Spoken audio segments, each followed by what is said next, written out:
Let me take you to medieval Spain, to a civilization so magnificent that it rivaled anything the world had ever seen, to libraries so vast they contained more books than all of Christian Europe combined, and to a tragedy so complete that most of what was lost will never be recovered. This is the story of Al-Andalus, Islamic Spain, and the greatest act of intellectual destruction in European history, a story that has been deliberately obscured, minimized, and forgotten by the very civilization that committed it. Picture this. While most of medieval Europe languished in what we call the Dark Ages, where literacy was rare and books were precious objects owned only by monasteries, there existed on the Iberian Peninsula a society where public libraries were common, where street markets sold books openly, where literacy rates were higher than anywhere else in the world, and where a single private library could contain more volumes than entire kingdoms possessed north of the Pyrenees. This was Al-Andalus between the 8th and 15th centuries, and what happened to its intellectual treasures represents one of history's greatest cultural catastrophes.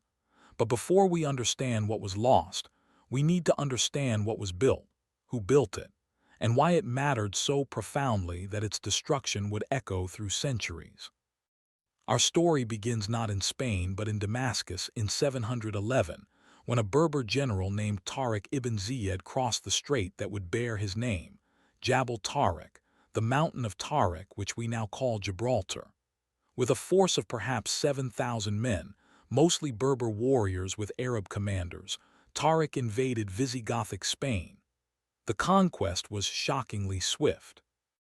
Within 7 years, nearly the entire Iberian Peninsula had fallen to Muslim forces, with only small Christian kingdoms remaining in the far north, clinging to the Pyrenees Mountains. The Visigoths, who had ruled Spain for nearly 3 centuries after the fall of Rome, had created a society that was administratively chaotic, economically stagnant, and intellectually impoverished. The old Roman learning had largely disappeared. Literacy was confined to a small clerical elite. The Jewish population, which had maintained some intellectual traditions, faced persecution. Infrastructure crumbled. Cities declined. Spain in 711 was a pale shadow of what it had been under Rome. The Muslim conquest changed everything, though not immediately. The first decades were characterized by political instability, as various Arab and Berber factions fought for control, and as the new rulers struggled to govern a predominantly Christian and Jewish population.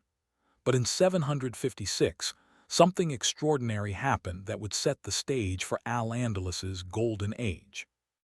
Abd al-Rahman I, a prince of the Umayyad dynasty that had just been overthrown in Damascus by the Abbasids, escaped the massacre of his family and fled westward across North Africa. After years of wandering, he arrived in Spain, and through military skill and political cunning, established himself as the independent emir of Al-Andalus. He was 25 years old, alone in a foreign land, and he would found a dynasty that would rule for nearly 3 centuries. Abd al-Rahman I brought with him more than political ambition. He brought the memory of Damascus, the Umayyad capital, with its sophistication, learning, and culture. He was determined to recreate in Spain the civilization his family had lost in Syria. He established Córdoba as his capital and began transforming it from a provincial Roman town into a city that would eventually rival Baghdad and Constantinople. But it was Abd al-Rahman I's descendants, particularly Abd al-Rahman III, 912–961, who truly built the intellectual infrastructure that would make Al-Andalus legendary. Abd al-Rahman III declared himself caliph in 929, claiming equal status with the Abbasid caliph in Baghdad and the Fatimid caliph in Cairo. This was not merely political theater. It was a statement that Al-Andalus had become a civilization unto itself, worthy of leadership in the Islamic world. Córdoba under Abd al-Rahman III became the largest, wealthiest, and most sophisticated city in Western Europe. Contemporary accounts, though sometimes exaggerated, describe a city of perhaps 500,000 inhabitants, with paved streets, street lighting, running water, public baths, hospitals, and hundreds of mosques and libraries. While London and Paris were essentially large villages with populations of perhaps 20,000, Córdoba was a genuine metropolis that matched anything in the East. The city's intellectual life was extraordinary. The Royal Library, established by Abd al-Rahman III and expanded by his successors, eventually contained an estimated 400,000 volumes. To put this in perspective, the largest library in Christian Europe at the time, the monastery of St. Gall in Switzerland, contained perhaps 600 books. The Royal Library of France possessed fewer than 1,000 volumes. One library in Córdoba contained more books than all of Christian Europe combined. But Córdoba's Royal Library was just the beginning. The city contained numerous public libraries, private collections owned by nobles and scholars, and libraries attached to mosques and schools. Book markets operated openly, where volumes could be bought and sold. Scriptoria employed hundreds of copyists producing books for a literate population eager to read everything from poetry to philosophy, from mathematics to medicine, from history to astronomy. What kinds of books filled these libraries? This is where the story becomes both fascinating and tragic, because we can only partially reconstruct what existed based on catalogs, bibliographies, and the relatively few works that survived. The libraries of Al-Andalus contained works in Arabic, Hebrew, Latin, and Greek. They included classical texts from Greece and Rome, many of which existed only in Arabic translation after the originals were lost. They contained Islamic religious texts, legal treatises, and theological works. They held poetry, history, philosophy, and scientific works from across the Islamic world. The scientific and philosophical collections were particularly remarkable. Al-Andalus became a center for translating Greek philosophy and science into Arabic.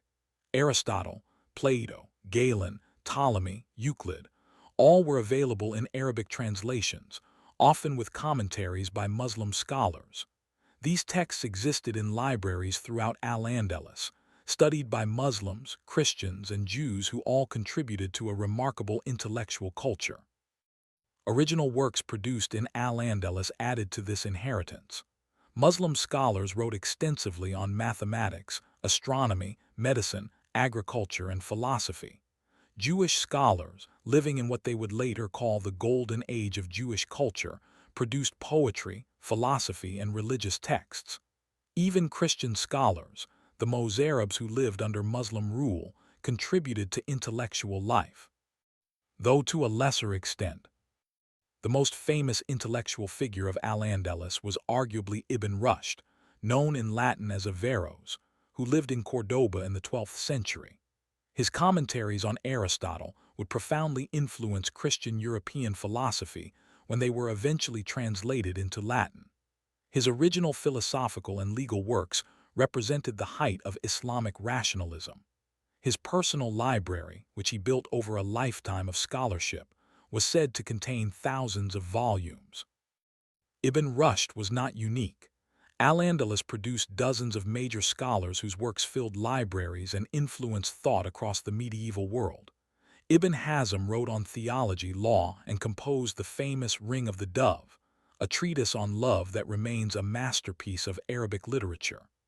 Ibn al-Khatib, the 14th century polymath, wrote on medicine, history, philosophy, and poetry. Maimonides, the great Jewish philosopher, was born in Córdoba, and though he later emigrated to Egypt, represented the Jewish intellectual tradition that flourished in Al-Andalus. Women scholars, though rarer than men, also participated in intellectual life. Al-Andalus was relatively progressive in women's education compared to contemporary Europe. Women could own property, receive education, and in some cases, participate in scholarly debates. Female poets and scholars existed, though their works are now largely lost and their names mostly forgotten. The libraries were not merely repositories of books but centers of intellectual activity. Scholars gathered to debate, discuss, and teach. Students traveled from across the Islamic world and even from Christian Europe to study in Al-Andalus's libraries and schools. The transmission of knowledge was dynamic, with ideas flowing between different religious communities and across geographical boundaries. This intellectual efflorescence occurred in a context of relative religious tolerance that was remarkable for the medieval period. Muslims, Christians, and Jews lived together in Al-Andalus in a relationship that was far from perfect. There were restrictions on non-Muslims, periodic persecutions, and underlying power imbalances, but that nonetheless allowed for cultural exchange and intellectual collaboration impossible elsewhere in medieval Europe. This tolerance, imperfect as it was, made the libraries possible. Christian and Jewish scholars could access Muslim libraries. Hebrew texts existed alongside Arabic ones. Latin works were collected and studied. This cross-pollination of ideas from different traditions created an intellectual environment unlike anything that existed in the rigidly segregated Christian kingdoms of Northern Europe. By the 10th century, Al-Andalus had become the intellectual capital of the Western world. If you wanted to study medicine, you came to Córdoba. If you wanted to learn mathematics or astronomy, Al-Andalus was where the most advanced work was being done. If you wanted access to Greek philosophy, you needed Arabic translations from Al-Andalus because the original Greek texts had been lost in the West. But this golden age contained the seeds of its own destruction. The political unity that had made cultural flourishing possible began fragmenting. The Umayyad Caliphate of Córdoba collapsed in 1031, breaking into dozens of small kingdoms called taifas. These kingdoms fought each other constantly, weakening Al-Andalus militarily and politically, even as cultural and intellectual life continued flourishing in the competing courts. Meanwhile, to the north, Christian kingdoms were growing stronger, more unified, and more ambitious. They had watched Islamic Spain's wealth and power with envy and fear for 3 centuries. Now, as Al-Andalus fragmented, they saw opportunity. The Reconquista, the Christian reconquest of Spain, had been ongoing since the 8th century, but it accelerated dramatically in the 11th century as Christian forces pushed southward, conquering city after city, kingdom after kingdom. And wherever they conquered, they found libraries. Magnificent libraries containing the accumulated learning of centuries. Libraries that represented intellectual achievements Christian Europe could barely comprehend. The question was, what would they do with these treasures? The answer to that question would determine whether the knowledge of Al-Andalus would enrich Europe or disappear forever. Chapter 2. The Golden Age of Knowledge. To truly understand what was lost, we must first comprehend the extraordinary depth and breadth of learning that existed in Al-Andalus at its height. The libraries were not merely collections of books. They were ecosystems of knowledge that fostered innovation, preserved ancient wisdom, and created new understanding that would shape human civilization. Let's enter these libraries and see what they contained. The Library of Al-Hakam II, who ruled as caliph from 961 to 976, represents the pinnacle of Al-Andalus's bibliophilic culture. Al-Hakam was not merely a ruler but a genuine scholar who had collected books obsessively since his youth. When he became caliph, he used the empire's vast wealth to acquire texts from across the Islamic world and beyond. He sent agents to Baghdad, Cairo, Damascus, and Constantinople, with instructions to purchase rare manuscripts and commission copies of important works. The catalog of Al-Hakam's library, or what survives of it, is staggering. Contemporary sources claim it contained 400,000 volumes, though modern historians debate whether this figure might be exaggerated or might refer to individual treatises rather than bound volumes. Even if we reduce this number significantly, we're still discussing a collection of perhaps 100,000 to 200,000 individual works, an unimaginable wealth of knowledge. The catalog itself was enormous, supposedly consisting of 44 volumes just listing what the library contained. Each entry didn't merely name the work but often included information about the author, the subject matter, the manuscript's provenance, and sometimes brief annotations by al-Hakam himself, who reportedly read extensively in his own collection. This wasn't a dead repository but a living library actively used by a ruler who valued learning as much as power. What subjects did this library cover? Essentially everything known to medieval civilization. Islamic religious sciences formed a substantial portion. Quran commentaries, hadith collections, works on Islamic law from different schools of jurisprudence, theological treatises debating the nature of God and free will, mystical texts from Sufi scholars. These weren't merely devotional works, but sophisticated theological and legal arguments representing centuries of intellectual development. Philosophy filled entire sections. Complete works of Aristotle in Arabic translation, along with commentaries by earlier Muslim philosophers like Al-Farabi and Ibn Sina. Plato's dialogues, though less influential in Islamic thought than Aristotle, were nonetheless preserved and studied. Neoplatonic works from late antiquity. Original philosophical treatises by Andalusian thinkers grappling with questions of existence, knowledge, ethics, and the relationship between faith and reason. The scientific collections were extraordinary. Mathematical texts included Euclid's Elements, works on algebra by Al-Khwarizmi, treatises on geometry and trigonometry. Astronomical works ranged from Ptolemy's Almagest to more recent observations and theories from Islamic astronomers who had corrected errors in Greek astronomy and developed new mathematical techniques for calculating planetary positions. These weren't theoretical exercises, but practical works used for navigation, calendar making, and religious purposes like determining prayer times and the direction of Mecca. Medical texts comprised one of the largest sections. The library contained works by Galen, Hippocrates, and Dioscorides from classical antiquity, all translated into Arabic. But it also held original medical works by Islamic physicians who had advanced far beyond their Greek predecessors. These included texts on surgery, pharmacology, ophthalmology, and clinical medicine based on hospital practice rather than pure theory.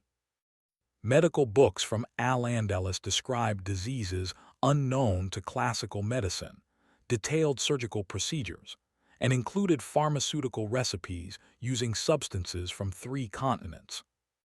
Agricultural texts were surprisingly extensive, reflecting Al-Andalus's advanced farming techniques. Works described irrigation systems, crop rotation, soil management, and the cultivation of plants from across the Islamic world that had been introduced to Spain. The famous agricultural treatise by Ibn al-Awwam, written in 12th century Seville, drew on a library tradition going back centuries, compiling knowledge from Nabatean, Greek, Latin, and Arabic sources into a comprehensive guide to Mediterranean agriculture. Geography and travel literature reflected the medieval Islamic world's vast scope. The library contained world maps, regional geographies, travel accounts from merchants and pilgrims who had journeyed from Spain to China.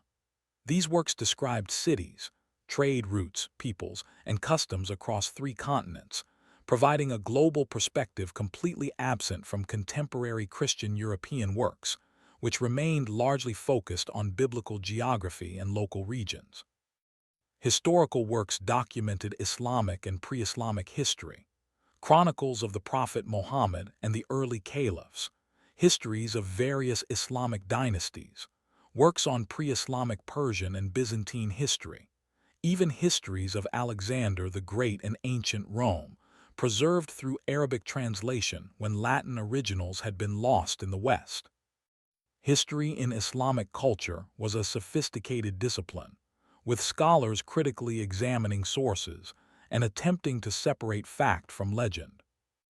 Literature and poetry formed substantial collections. Arabic poetry from the pre-Islamic period through contemporary Andalusian poets, prose works including The Thousand and One Nights, philosophical novels, and moral tales, literary criticism and rhetoric, analyzing poetry structures and effects. This wasn't merely entertainment but high culture, where poets were honored as significant intellectuals and poetry served as a vehicle for philosophical and political ideas. Hebrew texts constituted important collections, reflecting the vibrant Jewish intellectual life in Al-Andalus. Biblical commentaries, Talmudic works, Jewish philosophy, Hebrew poetry, and religious law. Jewish scholars in Al-Andalus wrote in both Hebrew and Arabic, participating fully in the broader intellectual culture while maintaining their distinct religious tradition. The Library of Samuel Hanajid, a 11th-century Jewish vizier and poet who lived in Granada, supposedly contained 4,000 volumes, a private collection rivaling European royal libraries. Latin and Romance language texts, though less numerous, were also collected. Classical Latin literature that had survived from Rome and Spain, Christian theological works, legal documents in early Spanish Romance languages. The Mozarabic Christians of Al-Andalus maintained their own literary traditions, often writing in Arabic but preserving Christian content. Some libraries even collected texts from Christian Europe, demonstrating curiosity about the northern kingdoms. But the libraries didn't just preserve existing knowledge, they generated new understanding through the practice of translation. Al-Andalus became one of the great translation centers of medieval civilization, where Greek, Persian, and Sanskrit texts were rendered into Arabic, and later where Arabic texts would be translated into Latin and Hebrew, transmitting knowledge to Christian Europe and Jewish communities. The translation movement in Al-Andalus built on earlier work in Baghdad, where Greek philosophical and scientific texts had been translated into Arabic in the 8th and 9th centuries. But Andalusian scholars didn't merely copy Baghdad's translations. They often retranslated works directly from Greek when manuscripts could be obtained from Constantinople, produced new commentaries, and created original works building on the translated foundations. This translation work was intellectually sophisticated, not mechanical. Translators grappled with conceptual problems when Greek or Latin terms had no exact Arabic equivalents. They created new Arabic vocabulary to express philosophical concepts. They wrote lengthy introductions explaining the work's context and significance. They often added their own commentaries, creating layered texts where ancient Greek, early Arab commentary, and contemporary Andalusian interpretation existed side by side. The process worked in reverse as well. In cities like Toledo after its Christian conquest in 1085, translation schools emerged where Arabic texts were translated into Latin, Hebrew, and Castilian. Christian and Jewish scholars worked with Muslim colleagues, creating the intellectual bridge that would transmit Islamic learning into Christian Europe and spark the 12th century Renaissance. The physical books themselves were works of art and sophisticated technology. Before printing, every book was a manuscript, copied by hand. Al-Andalus developed a thriving book production industry. Professional copyists, often working in scriptoria attached to libraries or mosques, produced texts on paper, a technology that had come from China via the Islamic world and was far cheaper than the parchment used in Christian Europe. Paper production in Al-Andalus followed techniques learned from Baghdad, which had acquired them from Central Asia, which had learned them from China. Paper mills operated in several Andalusian cities, producing sheets of varying quality for different purposes. Fine paper was used for luxury manuscripts, while cheaper paper sufficed for student copies and working texts. This relatively inexpensive writing material made books more accessible than in Christian Europe, where expensive parchment meant books remained rare and precious. Manuscripts were often beautifully illuminated with geometric patterns, calligraphy, and occasional figurative illustrations, though Islamic religious texts typically avoided images of living beings. The calligraphy itself was an art form, with different scripts used for different purposes. Formal scripts for Quran manuscripts, cursive scripts for poetry and literature, specialized scripts for scientific notation. A skilled calligrapher was highly valued, and their signature on a manuscript added to its worth. Bookbinding developed into a sophisticated craft. Leather bindings, often tooled with decorative patterns and sometimes inlaid with gold or precious stones for luxury manuscripts, protected the pages. Books were stored on shelves, in cabinets, or in special rooms designed to protect them from humidity and pests. Some libraries employed professional librarians who cataloged holdings, organized materials by subject, and helped scholars locate needed texts. The libraries were often open to scholars, though with varying degrees of access. The Royal Library in Córdoba was relatively accessible to approved scholars, regardless of religion. Al-Hakam II personally granted access to deserving students and scholars, sometimes providing them with stipends for their research. Other libraries were more restricted, accessible only to patrons or specific religious communities. But overall, the library culture of Al-Andalus was remarkably open compared to the monastery libraries of Christian Europe, which were often closed to outside scholars. Teaching and scholarship occurred in libraries, madrasas, schools, and mosques. Students sat at scholars' feet, sometimes literally, listening to lectures and participating in discussions. Advanced students might receive ijaza, a certificate authorizing them to teach a particular text, creating chains of transmission that linked contemporary scholars to earlier authorities. This system emphasized not just reading texts, but understanding their interpretive traditions. Women's access to libraries and learning was limited, but not entirely absent. Some women from elite families received extensive educations. Female poets and scholars existed, though in smaller numbers than men. Certain women established their own libraries or patronized scholars.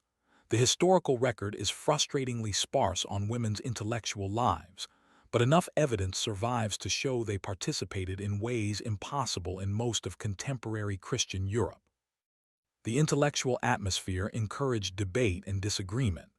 Scholars held public discussions, argued over interpretations, and wrote refutations of each other's work. This wasn't always friendly. Intellectual disputes could become bitter, and scholarly rivals sometimes appealed to political authorities to suppress opposing views. But the culture generally valued intellectual exchange and saw argument as a path to truth. The libraries supported scholarship with various forms of patronage. Rulers like Al-Hakam II directly funded scholars, purchased books for public use, and sponsored research. Wealthy individuals established waqfs, religious endowments that funded libraries, schools, and scholarships in perpetuity. This created a class of professional scholars who could devote themselves to learning rather than having to earn their living through other means. By the 11th century, Al-Andalus had developed what we might call an intellectual infrastructure, a network of libraries, schools, scholars, and patrons that collectively advanced knowledge and preserved learning. This infrastructure was fragile, dependent on political stability and wealth, but while it lasted, it made Al-Andalus the most intellectually vibrant region in Western Europe and one of the great centers of learning in the entire medieval world. And then the Christian conquest began accelerating. City by city, the libraries that had taken centuries to build fell into the hands of a civilization that could barely understand what it had captured, much less appreciate its value. What would happen to these treasures of human knowledge? That story is neither simple nor comfortable. And it's one that has been carefully obscured in triumphalist narratives of the Reconquista. Chapter 3: The Conquest Begins.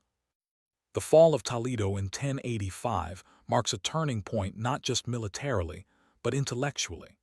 When Alfonso VI of Castile captured this ancient Visigothic capital that had been under Muslim rule for nearly 370 years, he found a city filled with libraries. Toledo had been one of the great intellectual centers of Al-Andalus, with extensive collections of manuscripts in Arabic, Hebrew, and Latin. What Alfonso did, and didn't do, with these libraries set precedents that would be followed and violated in subsequent conquests. Initially, Alfonso VI showed surprising restraint and even appreciation for what he had captured. The King of Castile was not himself particularly educated. Few Christian rulers of this era were, but he recognized that Toledo contained knowledge his kingdom lacked. More pragmatically, he needed the city's Muslim and Jewish population to remain productive. Wholesale destruction would serve no purpose. Alfonso allowed the city's main mosque to be converted into a cathedral, as was customary, but he initially permitted other mosques to continue operating. More significantly for our story, he allowed libraries to remain largely intact. Muslim scholars could continue accessing their collections, though under Christian rule. Jewish scholars who had thrived under Muslim governance continued their intellectual work with initially little disruption. This created an extraordinary situation. A major Spanish city where Arabic remained the language of learning and administration, where Muslim, Jewish, and Christian scholars interacted, and where the intellectual traditions of Al-Andalus could continue under Christian political control. Toledo became a bridge between Islamic and Christian civilization, and its libraries became sources for one of history's great translation movements. The Toledo School of Translators, as it came to be known, wasn't a formal institution, but rather a loose network of scholars who worked over several generations to translate Arabic texts into Latin and Castilian. The process typically involved collaboration between Muslim or Jewish scholars who understood Arabic and Christian scholars who needed the texts in Latin. Sometimes a Jewish scholar would translate from Arabic to Hebrew. Then a Christian would translate from Hebrew to Latin, creating a translation chain that occasionally introduced errors, but also created remarkable cross-cultural collaboration. Through Toledo's translators, Christian Europe gained access to knowledge it had lost or never possessed. Aristotle's works, which existed only in fragments in the Latin West, became available in complete translations from Arabic. Medical texts by Islamic physicians introduced clinical medicine and pharmaceutical knowledge far in advance of anything in Christian Europe.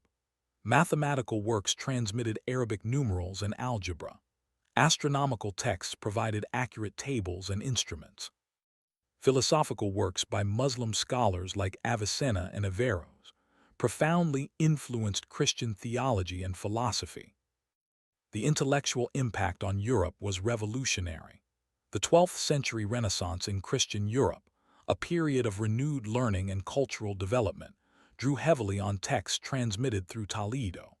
European universities, just beginning to form, built their curricula around Latin translations of Arabic works. Thomas Aquinas's theological synthesis, which reconciled Christian faith with Aristotelian philosophy, depended on texts translated from Arabic in Toledo. This sounds like a success story, and in some ways it was. Knowledge was preserved and transmitted, but look closer and the story becomes more complicated and darker. The translations represented a selection, a filtering of Arabic learning through Christian sensibilities and needs. Religious texts, Islamic theology, Arabic poetry, these were mostly ignored. Only works that Christian Europe found useful were translated, primarily philosophy, mathematics, medicine, and astronomy. Moreover, the translations often concealed their sources. Latin translations sometimes attributed Arabic works to ancient Greeks, bypassing the Islamic scholars who had preserved, commented upon, and advanced the original texts. Averroes became simply the commentator, his Muslim identity downplayed. Original contributions by Islamic scholars were sometimes misattributed to classical authors. This erasure would later allow Christian Europe to claim it was recovering classical learning, while minimizing the Islamic civilization that had preserved and advanced that learning for centuries. And Toledo was the best-case scenario. While translation and cultural exchange occurred there under relatively tolerant conditions, other conquered cities fared far worse. When Zaragoza fell in 1118, its libraries faced destruction. When Valencia was conquered and reconquered multiple times, each conquest brought destruction of books and manuscripts. The pattern was emerging. Initial preservation through ignorance of what had been captured, followed by selective translation of useful texts, then eventual destruction or dispersal of what remained. The Christian kingdoms were not monolithic in their treatment of Arabic learning. Some rulers and church officials valued the knowledge contained in Arabic texts and sought to preserve it, at least in translation. Others saw Arabic books as heretical products of infidel civilization, fit only for burning. This tension, between practical recognition of valuable knowledge and religious hostility to Islamic culture, would characterize the Reconquista's approach to libraries. The Almoravid invasion from North Africa in 1086 briefly halted Christian advances. These Berber warriors, summoned by desperate Taifa kingdoms to defend against Christian expansion, were militant fundamentalists who disapproved of Al-Andalus's cultural sophistication and religious tolerance.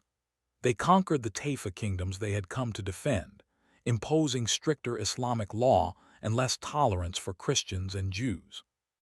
Ironically, this probably accelerated both Jewish and Mozarab Christian emigration to Christian kingdoms, taking their learning with them.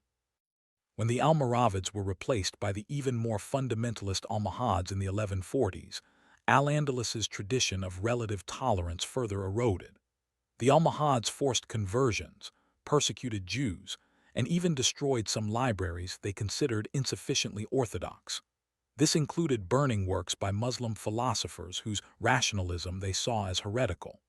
Averroes himself faced persecution, his works banned in Al-Andalus even while being translated into Latin in Toledo.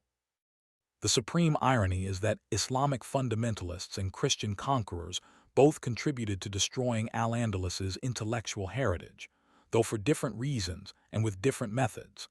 The fundamentalists destroyed works they considered religiously dangerous.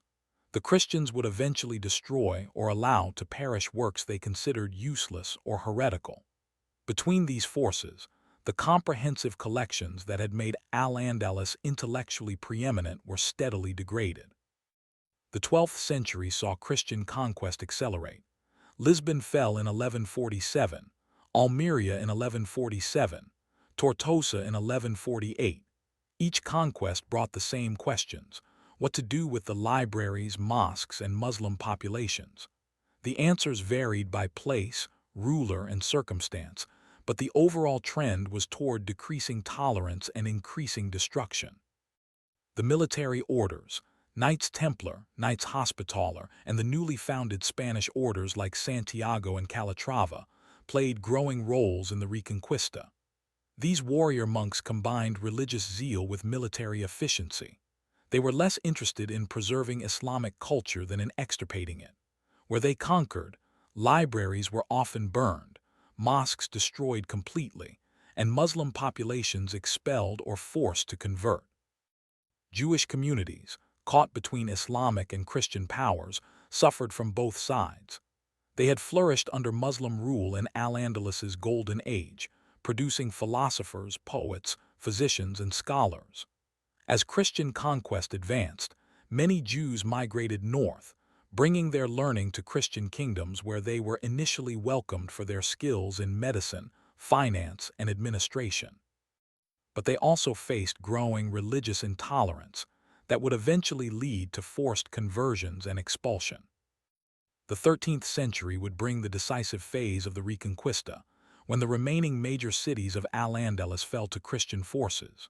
Córdoba, the jewel of Islamic Spain, the city with libraries containing more books than all of Christian Europe, would face Christian conquest in 1236. What would happen to its intellectual treasures? That story, more than any other, illustrates both what was briefly preserved and what was ultimately, catastrophically lost. Chapter 4. The Fall of Córdoba. June 29, 1236. The day Córdoba fell to Ferdinand III of Castile marks one of history's great might-have-beens.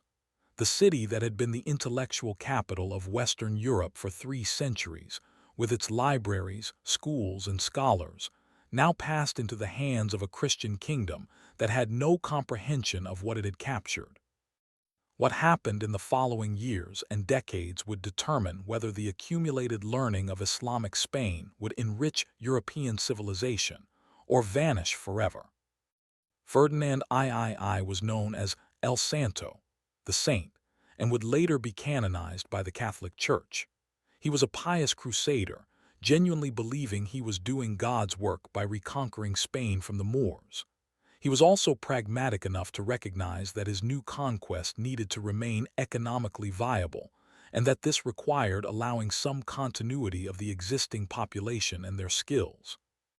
These conflicting impulses, religious zeal and practical necessity, shaped his policies toward Cordoba's libraries and scholars. The conquest itself was anticlimactic after a months-long siege. The city, weakened by decades of decline as the Almohad Empire crumbled, could not resist indefinitely. When Ferdinand's forces entered, they found a city much diminished from its glory days under the Umayyads, but still containing extraordinary cultural treasures. The Great Mosque, one of the architectural wonders of the medieval world, immediately caught attention and would be converted into a cathedral. Though significantly, it was not demolished but rather adapted, preserving much of its structure. And then there were the libraries. Multiple accounts from the period mention Ferdinand's soldiers entering buildings containing vast numbers of books. Most soldiers were illiterate and had no idea what they had found. To them, these were just bound objects covered with incomprehensible Arabic script. Some accounts describe soldiers using books as fuel for fires. Others describe manuscripts being thrown into the streets. The casual destruction born of ignorance probably claimed thousands of volumes in the first chaotic days of occupation. But not everything was destroyed immediately. Ferdinand, advised by clerics who understood that some of these texts might be valuable, ordered certain collections preserved. The royal library, what remained of it, was taken under custody. Some mosque libraries were sealed and guarded. The question was, what would be done with these preserved collections? Initially, there were genuine efforts to sort through the captured manuscripts and identify valuable material. Clerics who knew Arabic, many of them Mozarabs or converted Muslims called Moriscos, were tasked with examining the books. Medical texts, mathematical works, astronomical treatises, these were recognized as valuable and were set aside for translation or preservation. Aristotelian philosophy, though potentially problematic from a Christian theological perspective, was deemed important enough to preserve given its growing influence in European universities. But what of the rest? Islamic theology, Quranic commentaries, works on Islamic law, these were considered heretical and dangerous. Arabic poetry, historical works, geographical texts, these were seen as irrelevant to Christian European needs. Works by Muslim philosophers deemed too rationalistic or potentially heretical, like some of Averro's writings, were problematic. The net result was that perhaps 10–20% of Cordoba's library holdings were identified as worth preserving, while the rest was considered expendable. Expendable is a euphemism. We have records of organized book burnings in Cordoba in the years following the conquest. These were not frenzied mob actions, but deliberate, systematic destruction of texts deemed religiously objectionable. Islamic religious works were particular targets. In one documented case, thousands of manuscripts were gathered in a plaza and burned over several days. Franciscan and Dominican friars presided over these destructions, seeing them as necessary purification of a Christian city from Islamic contamination. The quantity destroyed is impossible to know precisely, but we can make estimates based on earlier descriptions of Cordoba's libraries. If we accept that Cordoba under the Umayyads had libraries containing hundreds of thousands of volumes, and if we assume significant degradation during the Taifa period and Almohad rule, perhaps 100,000 volumes still existed in 1236. If 10–20% were preserved or translated, that means 80,000 books were destroyed, dispersed, or allowed to deteriorate. To understand this loss's magnitude, consider that the entire manuscript production of Christian Europe before 1236 probably didn't exceed 100,000 volumes total. In Córdoba alone, in just a few decades, more books were destroyed than existed in all of Christian Europe. This was cultural catastrophe on a scale difficult to comprehend. Some books escaped through other routes. Muslim scholars, anticipating or witnessing the conquest, fled southward to Granada, the last major Muslim kingdom in Spain, or across the Mediterranean to North Africa, taking manuscripts with them. Jewish scholars, facing persecution from both Christian conquerors and Islamic fundamentalists, emigrated to Christian kingdoms further north or to the Middle East, again bringing books. These escapees preserved some of Al-Andalus's intellectual heritage, but only fragments of what had existed. The translated texts present a complex legacy. Works translated into Latin at Toledo and other translation centers did preserve knowledge and transmit it to Christian Europe. Through these translations, European universities accessed Aristotle, learned algebra and Arabic numerals, studied advanced medicine, and encountered philosophical arguments that would shape Christian theology. This translation movement was real and important. But consider what wasn't translated. Arabic poetry, which had reached sophisticated heights in Al-Andalus, was almost entirely ignored. Historical works providing Islamic perspectives on events were dismissed. Geographical texts describing the broader Islamic world were overlooked. Islamic theology and jurisprudence were avoided as heretical. Even philosophical works by Muslim thinkers were often translated selectively, taking what supported Christian theology while ignoring arguments that challenged it. The result was a filtering of Al-Andalus's knowledge through a narrow Christian European lens that selected for utility while discarding cultural context, alternative perspectives, and entire fields of learning. We gained access to Aristotle, but lost the Islamic commentaries that had kept that tradition alive for centuries. We acquired medical knowledge, but destroyed the cultural and intellectual ecosystem that had produced it. We translated mathematical works, but burned the poetry that had celebrated mathematical beauty. The physical infrastructure of Córdoba's intellectual life was also transformed or destroyed. Libraries were closed, converted to other uses, or allowed to decay. The scriptoria where books had been copied for centuries fell silent. The book markets closed. The culture of reading, debate, and scholarship that had animated the city for generations was deliberately dismantled.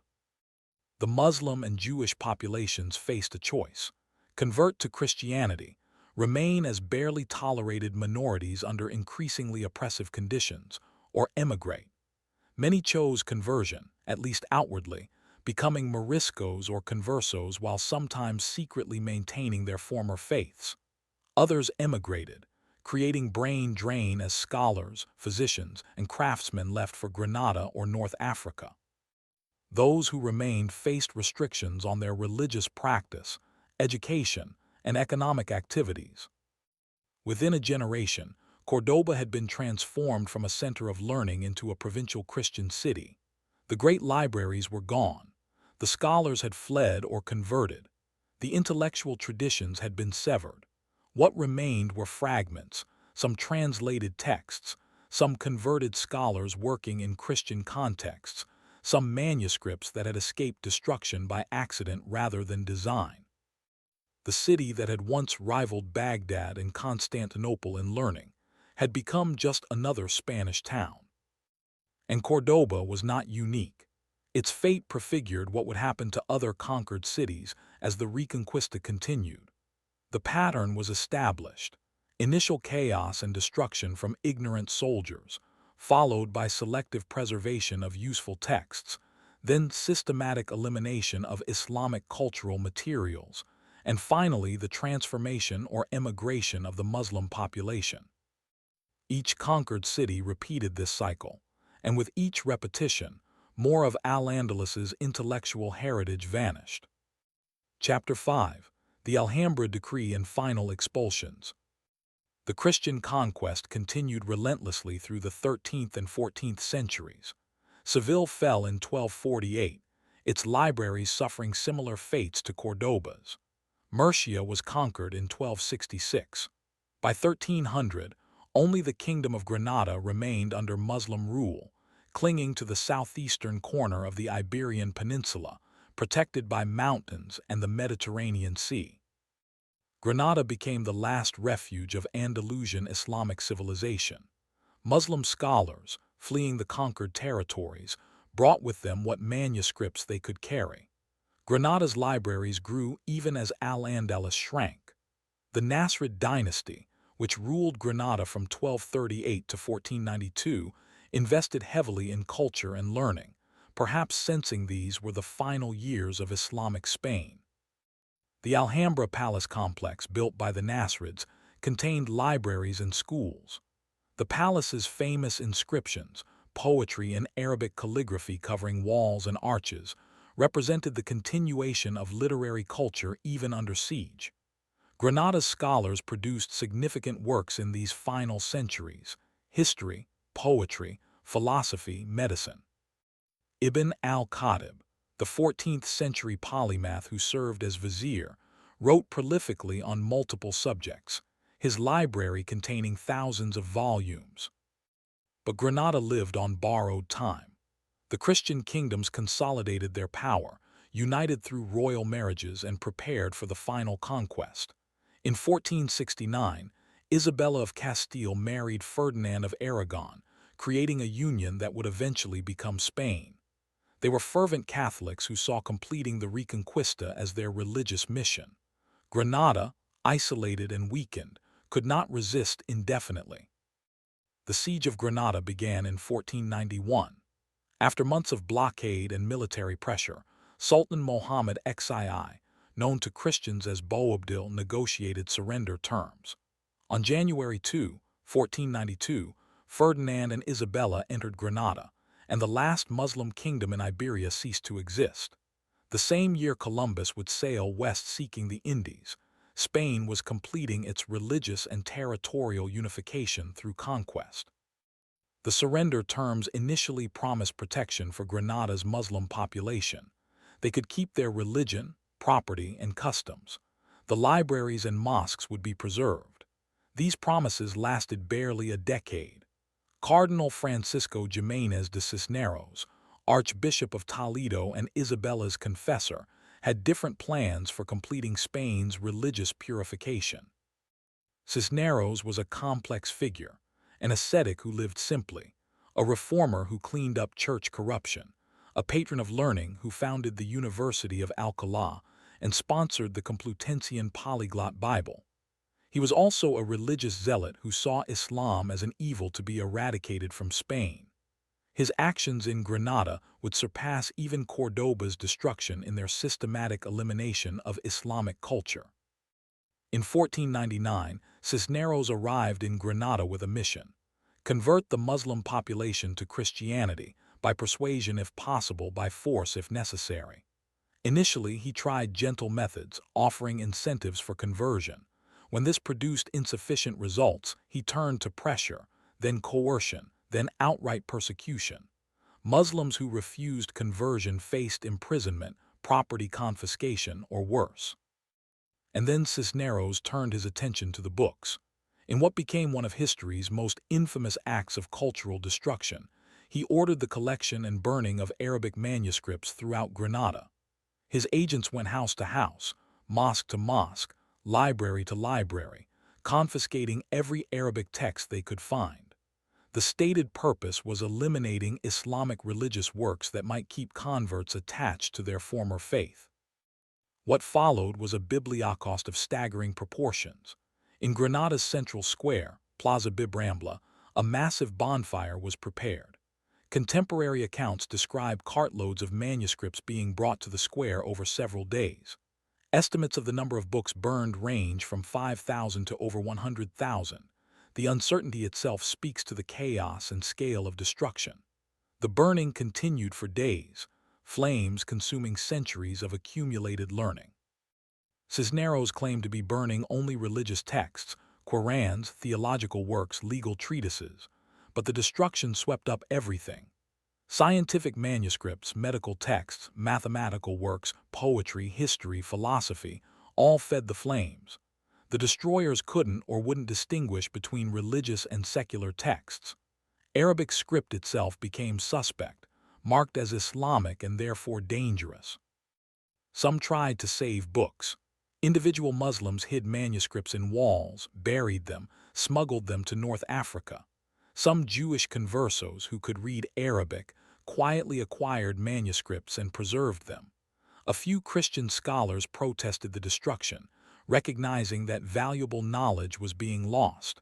But these were voices in the wilderness, drowned out by religious fervor. The burning of Granada's libraries represented something qualitatively different from earlier destruction. At Córdoba, ignorance and religious hostility had destroyed much but preserved some. At Granada, destruction was systematic, ideological, and comprehensive. The goal was not filtering useful knowledge from religious works, but eliminating an entire culture's written legacy. It was cultural genocide conducted through bibliocide. The Alhambra Decree of 1492, issued by Ferdinand and Isabella, ordered all Jews to convert to Christianity or leave Spain.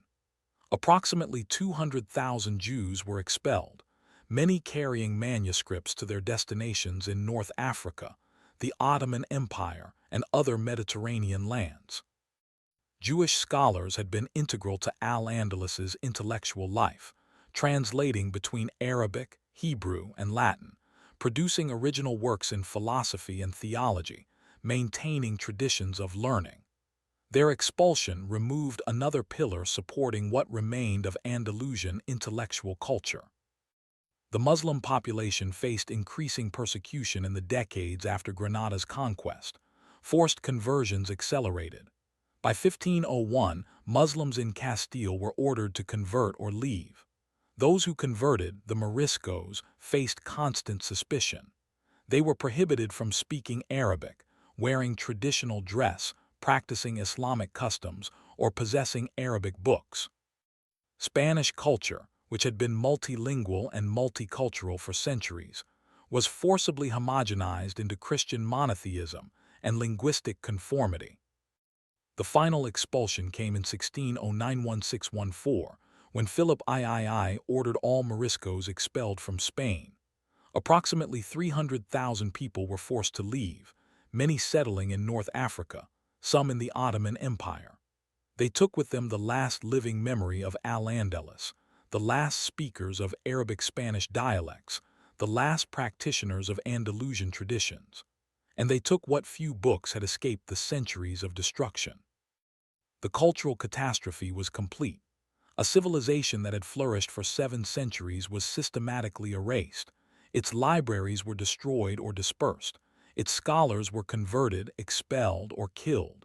Its languages were suppressed. Its architectural monuments were demolished or converted. Its intellectual traditions were severed. What remained were fragments, scattered across the Mediterranean, preserved by chance rather than design. Chapter 6. What was lost, the untranslated knowledge. To understand the magnitude of what was destroyed, we must try to reconstruct what existed in Al-Andalus's libraries that was never translated into Latin, never preserved by fleeing scholars, never recovered by modern historians. This is necessarily speculative. We're trying to describe an absence, to give shape to a void. But based on references in surviving texts, fragmentary catalogs, and comparative evidence from other Islamic regions, we can sketch what vanished. Arabic poetry was among the greatest casualties. Al-Andalus produced sophisticated poetic traditions spanning centuries. The Muwashsha and Zajal, unique Andalusian forms combining Arabic and Romance languages, represent some of medieval literature's most innovative experiments.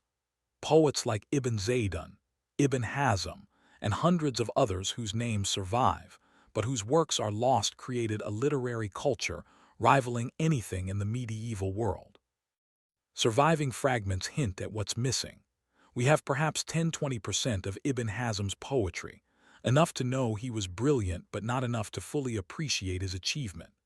Ibn Zaydan's love poems to Walada, a princess and poet in 11th century Córdoba, survive in small numbers, but contemporary accounts describe volumes of correspondence and poetry that are now lost. For every poet whose name we know, dozens more vanished entirely, their works destroyed before anyone catalogued their existence. The Zajal, poetry in colloquial Arabic mixed with Romance vernacular, was particularly vulnerable.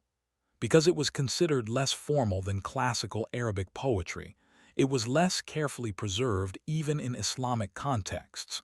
Because it mixed languages in ways that looked like corruption to purists, it was targeted for destruction. These poems, which captured the actual spoken language of medieval Andalusians and provide invaluable linguistic evidence, are now known primarily through a handful of examples and references in other texts. Historical chronicles were extensively destroyed. Al-Andalus produced sophisticated historical writing, with scholars recording events, analyzing causes, and preserving documentary evidence. We know of dozens of historians whose works are entirely lost or survive only in fragments quoted by later writers. Ibn Hayyan, considered the greatest Andalusian historian, wrote a massive history of Al-Andalus in 10 volumes. We possess perhaps 20% of his work, knowing the rest existed only because other historians referenced it. The loss extends beyond individual texts to entire genres. Al-Andalus produced biographical dictionaries listing scholars, poets, and notable figures with brief accounts of their lives and achievements. These dictionaries, common in Islamic historical writing, would be invaluable for reconstructing intellectual networks and scholarly transmission. Most were destroyed. What survives are fragments, enough to show the genre existed, but not enough to recover the information they contained. Geographical and travel literature faced near-total destruction. Al-Andalus was at the western edge of the Islamic world, connected through trade and pilgrimage to North Africa, Egypt, Arabia, Persia, and beyond. Andalusian travelers wrote accounts of their journeys, describing cities, peoples, customs, and routes. These texts, which would illuminate medieval trade networks and cultural exchange, were almost entirely destroyed. Christian Europeans weren't interested in Islamic geography, and Islamic religious content made these texts targets for burning. Scientific and technical texts suffered selective survival. Medical and mathematical works were sometimes translated and preserved, as we've discussed, but vast amounts of technical literature disappeared. Agricultural treatises describing Andalusian farming innovations, irrigation techniques, and crop management were mostly lost. Engineering texts explaining how the sophisticated hydraulic systems were built vanished. Pharmaceutical works listing drug recipes and medical preparations disappeared. Al-Andalus was famous for its gardens, introducing plants from across the Islamic world to Spain. Detailed botanical works described these plants, their cultivation, uses, and properties. A few texts survived, like Ibn al-Awwam's agricultural treatise, but many more were lost. We know they existed because surviving texts reference them, but the references are all that remain. Imagine the botanical knowledge accumulated over centuries, describing plants whose very identity is now uncertain, because the texts that described them were burned. Astronomical texts face a peculiar situation. Many were translated because Christian Europe valued astronomical knowledge for calendar making and navigation. But we lost the observational records, the raw data that Andalusian astronomers accumulated over centuries. These records, which could have helped modern historians understand medieval climate, astronomical events, and scientific methodology, were considered worthless by translators interested only in final conclusions and theoretical frameworks. The data sheets, observation logs, and computational tables were discarded or destroyed. Philosophical and theological works by Muslim thinkers suffered ideologically motivated destruction. Averro's commentaries on Aristotle were translated because European universities wanted them, but his original theological works arguing for the compatibility of philosophy and Islam were largely ignored or deliberately suppressed. Other Muslim philosophers received even worse treatment. Their works were burned as heretical, sometimes by Islamic fundamentalists in Al-Andalus, later by Christian conquerors, resulting in double destruction from opposed ideological positions. Legal texts, Islamic jurisprudence, court records, legal opinions, were almost entirely destroyed. These texts would be invaluable for understanding how medieval Islamic law functioned in practice, how courts handled disputes, how legal theory was applied. Christian conquerors saw no value in Islamic legal tradition and destroyed it systematically. We lost detailed records of contracts, property transactions, criminal cases, and legal reasoning that spanned centuries. The destruction of court records and administrative documents was particularly severe. Medieval governments produced extensive paperwork, tax records, census data, correspondence, diplomatic documents. Al-Andalus's sophisticated bureaucracy generated mountains of such material.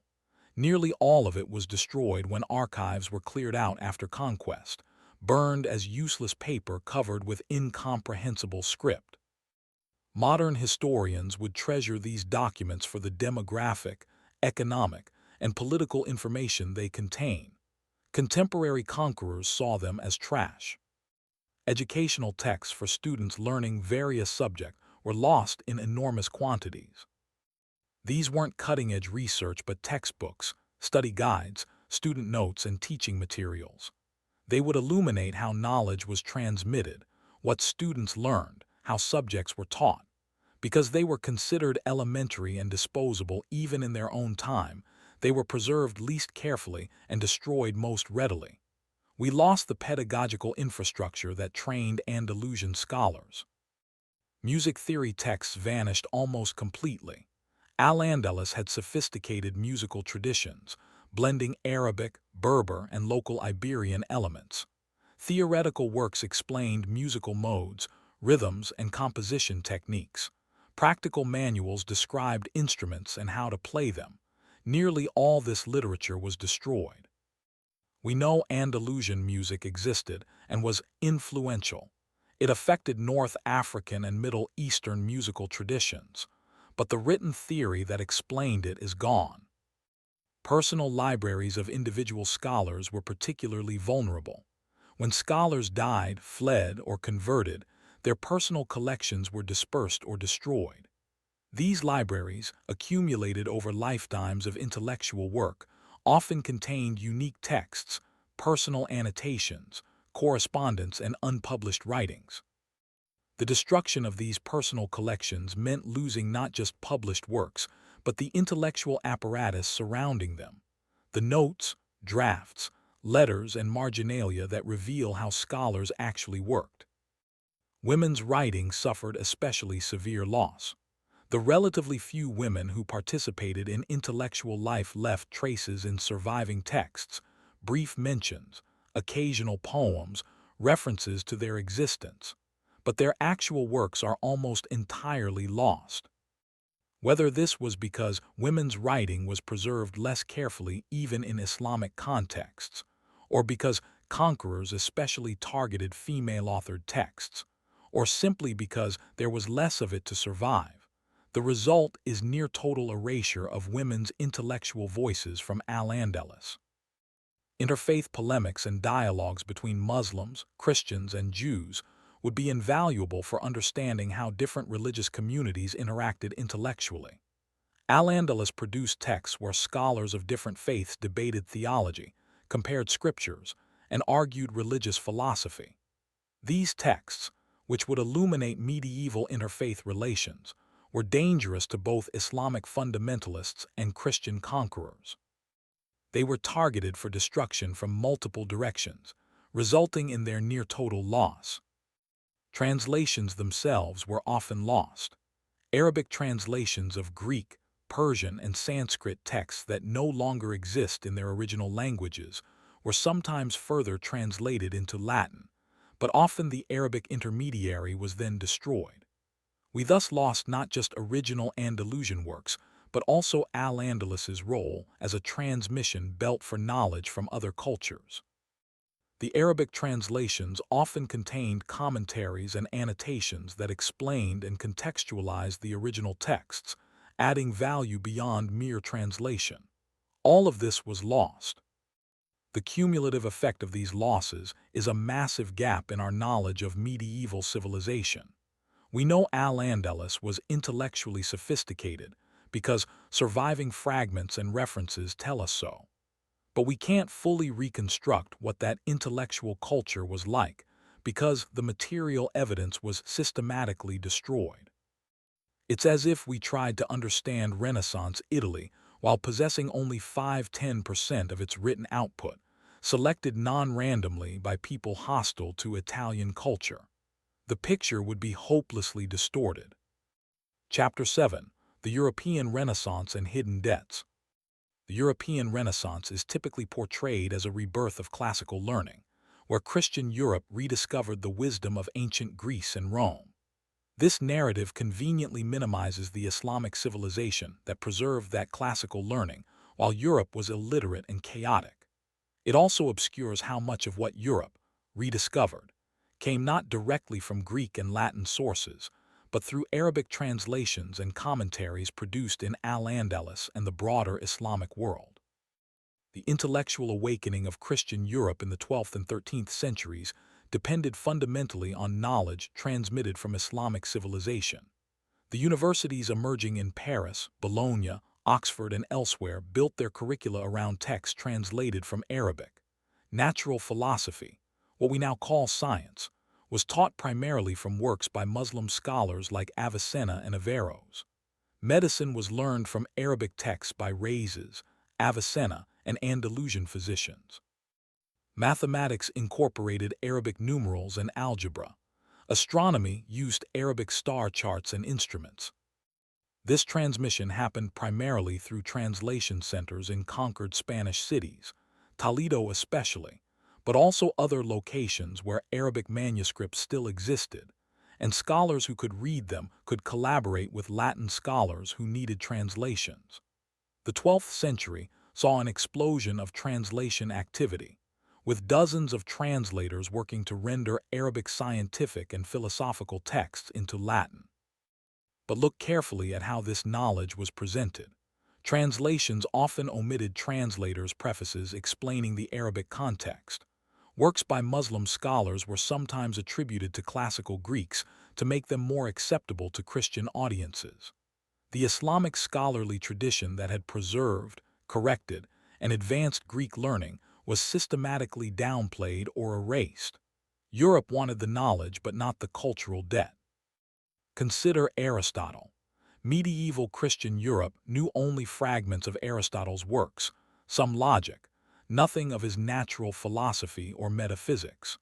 The complete Aristotelian corpus existed in Arabic translation, with extensive commentaries by Muslim philosophers who had spent centuries engaging with Aristotle's thought.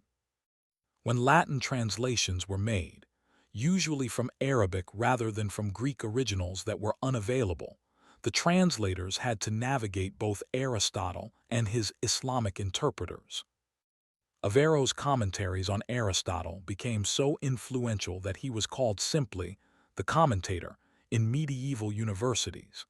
Thomas Aquinas' philosophical theology, which became Orthodox Catholic teaching, developed through engagement with Averroes' interpretations of Aristotle, even while Aquinas disagreed with some of Averroes' conclusions. The foundation of medieval Christian philosophy was built on Islamic scholarship. Yet this debt was obscured. Averroes was presented as merely transmitting Aristotle, not as an original thinker engaging creatively with philosophical problems. Other Muslim philosophers received similar treatment, valued for preserving Greek texts, dismissed as original thinkers. The implication was that Islamic civilization merely stored knowledge, like a library, until Christian Europe was ready to reclaim its classical inheritance. This narrative erases centuries of intellectual work. Muslim scholars didn't just translate Greek texts mechanically. They corrected errors, resolved ambiguities, wrote extensive commentaries, conducted experiments to test theories, and developed original philosophical and scientific arguments. Islamic civilization didn't merely preserve classical learning, it advanced it. Europe received this advanced learning but credited ancient Greeks while minimizing Islamic contributions. The pattern repeats across disciplines. In mathematics, Europeans adopted Arabic numerals and algebra, but portrayed these as rediscoveries of ancient wisdom rather than as medieval Islamic innovations. The very word algebra comes from al-Jabr in the title of al-Khwarizmi's mathematical treatise, but this Arabic origin was often obscured. Algorithms, another word with Arabic etymology from al-Khwarizmi's name, were presented as timeless mathematical techniques rather than as specific innovations by a 9th century Persian mathematician. Medicine, European medical schools taught from Arabic texts by Rhazes, Avicenna, and others for centuries. These texts described clinical medicine based on hospital practice, pharmaceutical preparations unknown to classical medicine, surgical techniques, and disease concepts absent from Greek medicine. Yet the narrative presented this as recovering ancient medical knowledge from Hippocrates and Galen, ignoring the medieval Islamic physicians who had advanced far beyond classical medicine. Astronomy provides another example. European astronomers used Arabic star catalogs, instruments like the astrolabe, and mathematical techniques for calculating planetary positions. Islamic astronomers had corrected errors in Ptolemy, developed trigonometry for astronomical calculations, and made centuries of systematic observations. Europe received these advances, but often credited them to ancient Greeks rather than acknowledging the Islamic astronomers who had done the work. The optical theories of Ibn al-Haytham, known in Latin as Al-Hazen, revolutionized understanding of vision and light. His experimental methods and mathematical analysis influenced European science for centuries. Yet his work was often presented as commentary on Greek optics rather than as the revolutionary original research it was. The Islamic contribution was minimized, the Greek antecedents emphasized. This erasure had consequences. By portraying the Renaissance as a direct recovery of classical learning, Europeans could imagine a civilizational continuity from Greece and Rome to Christian Europe, bypassing the inconvenient centuries when Islamic civilization was more advanced. This narrative supported emerging ideas of European superiority. If Europe was simply reclaiming its own inheritance, then European advancement was natural and destined, rather than contingent and dependent on knowledge transmitted from other civilizations. The religious dimension reinforced this erasure. Acknowledging debt to Islamic civilization was uncomfortable for Christians who saw Islam as a heretical enemy. Better to credit ancient pagan Greeks, who were safely dead and non-threatening, than contemporary Muslim scholars who represented a living challenge to Christian theological and intellectual claims.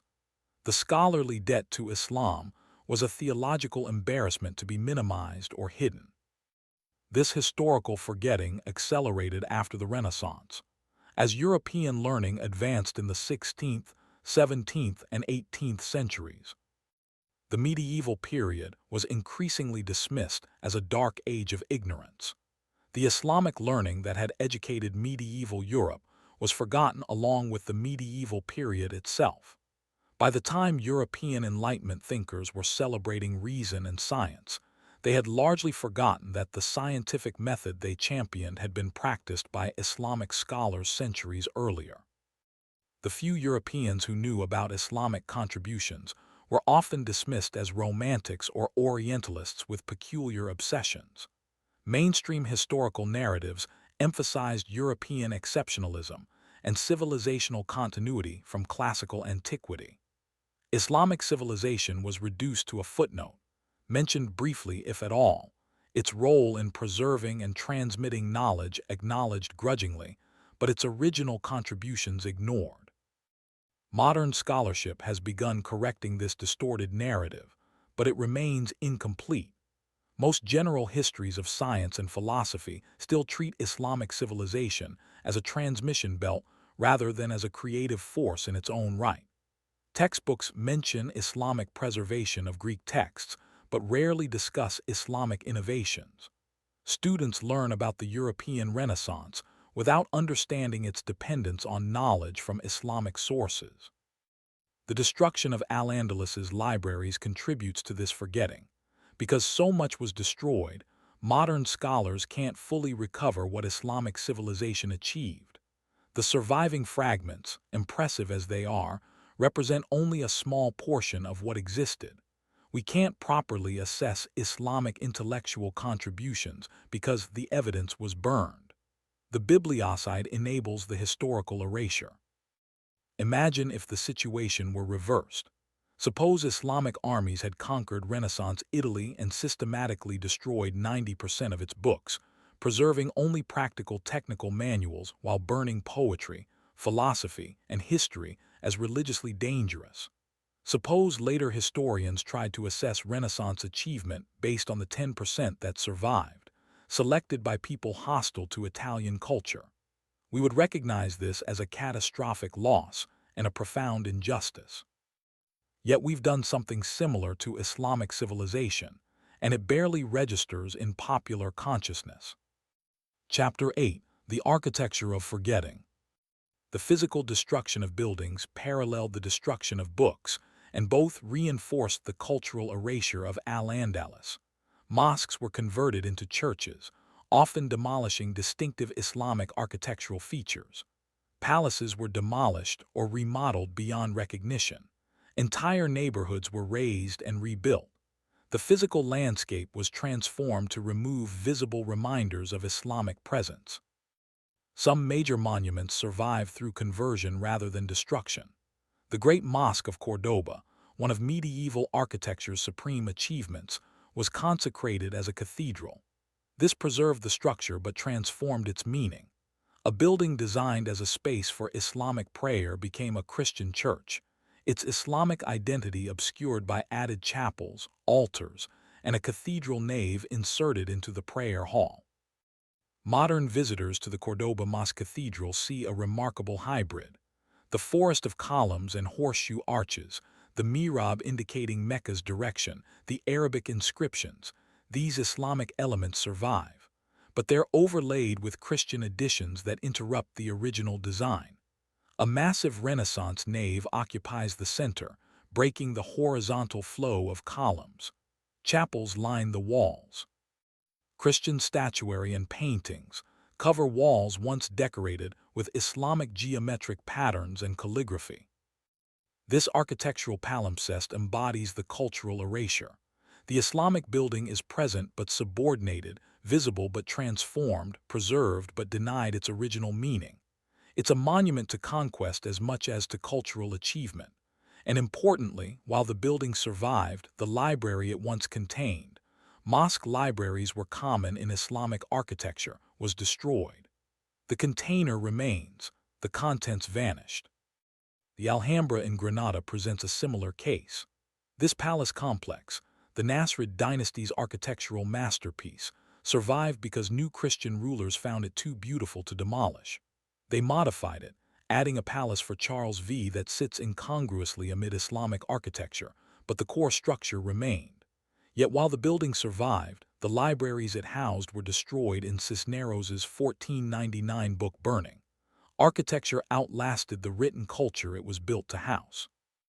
Most Islamic buildings weren't so fortunate. Thousands of mosques were demolished, their stones reused for churches or other construction. Minarets were torn down. Palaces were razed.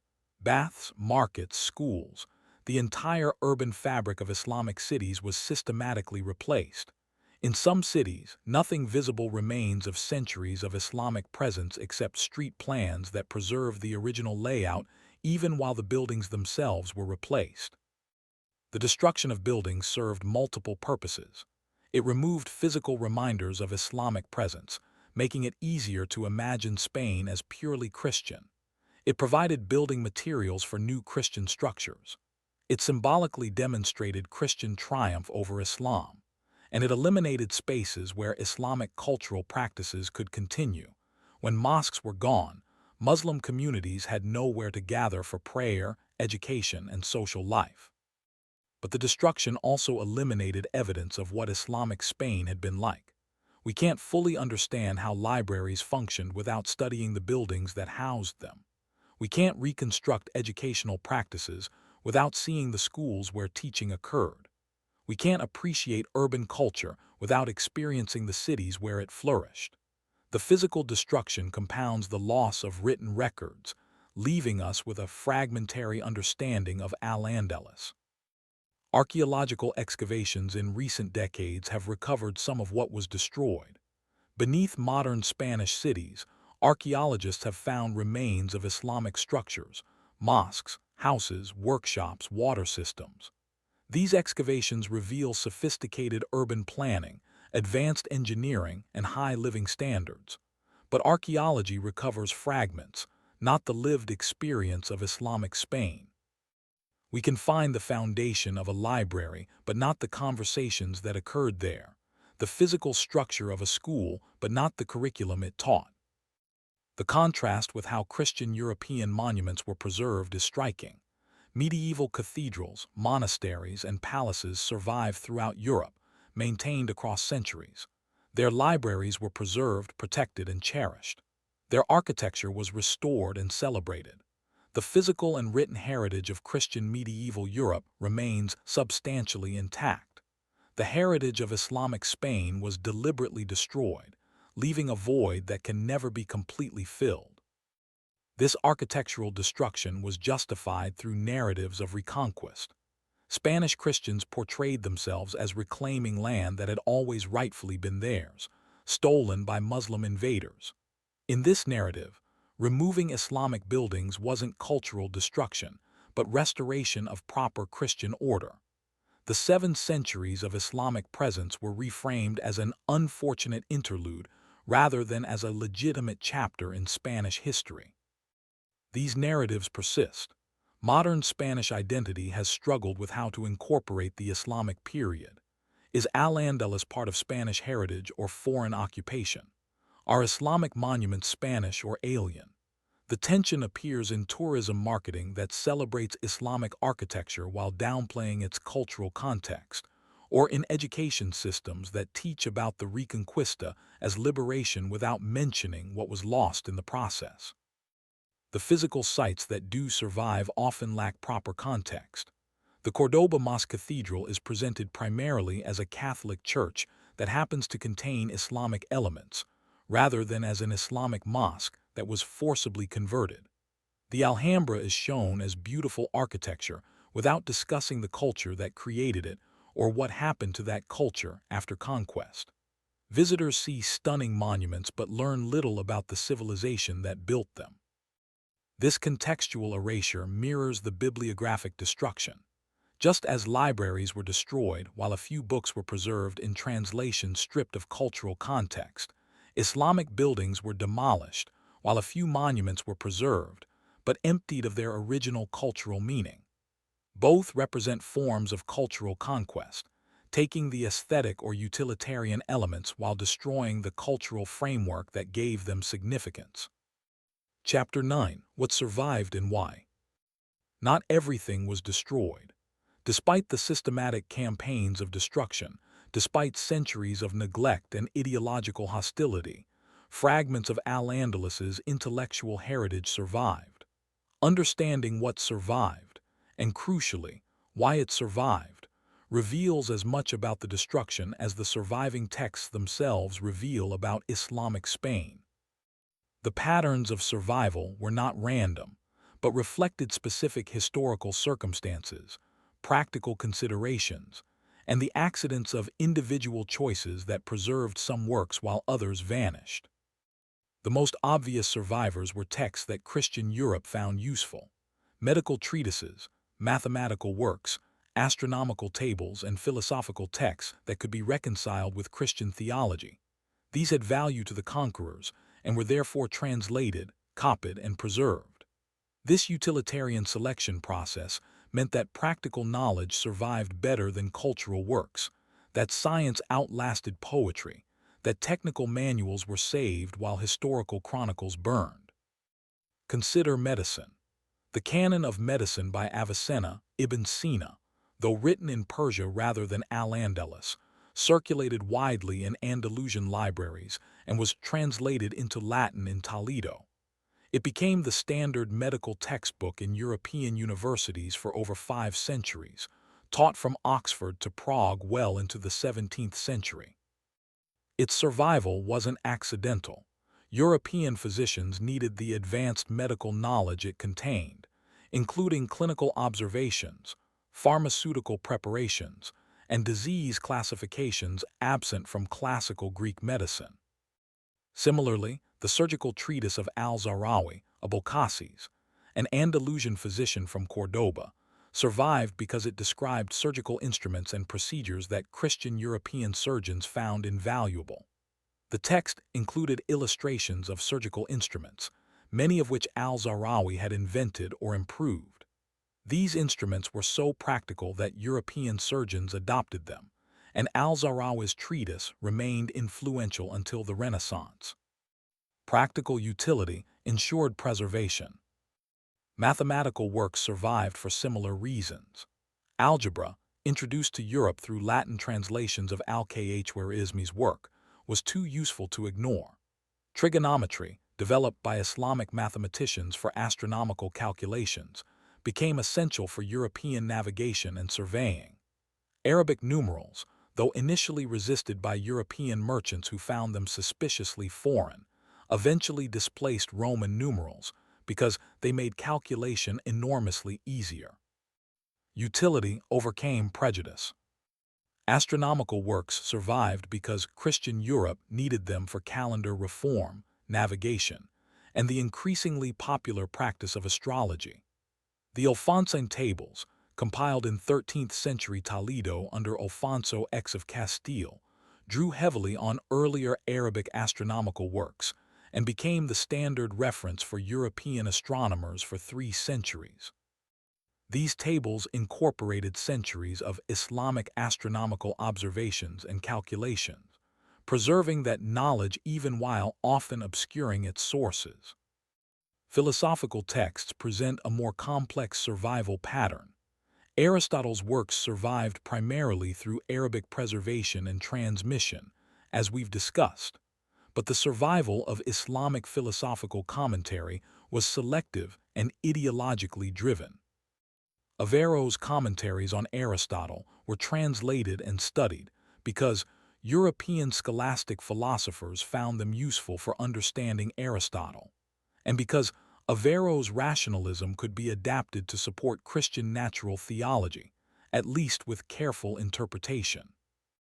But Averro's original theological works, which argued for the compatibility of Islamic faith with philosophical reason in ways that challenged Christian orthodoxy, were mostly not translated or were translated, but then suppressed. His decisive treatise on the harmony of religion and philosophy survived only in fragmentary form, known primarily through hostile Christian references. His legal works on Islamic jurisprudence vanished almost entirely.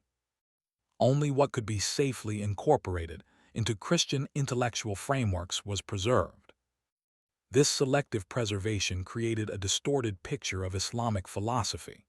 Europe received Islamic rationalism, but not Islamic theology, philosophical methodology, but not religious context, Aristotelian commentary, but not original Islamic philosophical traditions. Imagine trying to understand medieval Christian philosophy if you could only read works on Aristotle, while all actual Christian theology was destroyed. The picture would be impossibly incomplete. Yet that's essentially what happened to Islamic philosophy. Some texts survived through Jewish intermediaries. Jewish scholars in Al-Andalus had participated fully in Arabic intellectual culture, writing in Arabic, engaging with Muslim philosophers, and contributing to scientific and literary traditions. When Christian conquest came, many Jewish scholars emigrated, bringing manuscripts with them. These refugees preserved texts that might otherwise have been destroyed. Maimonides represents this pattern perfectly.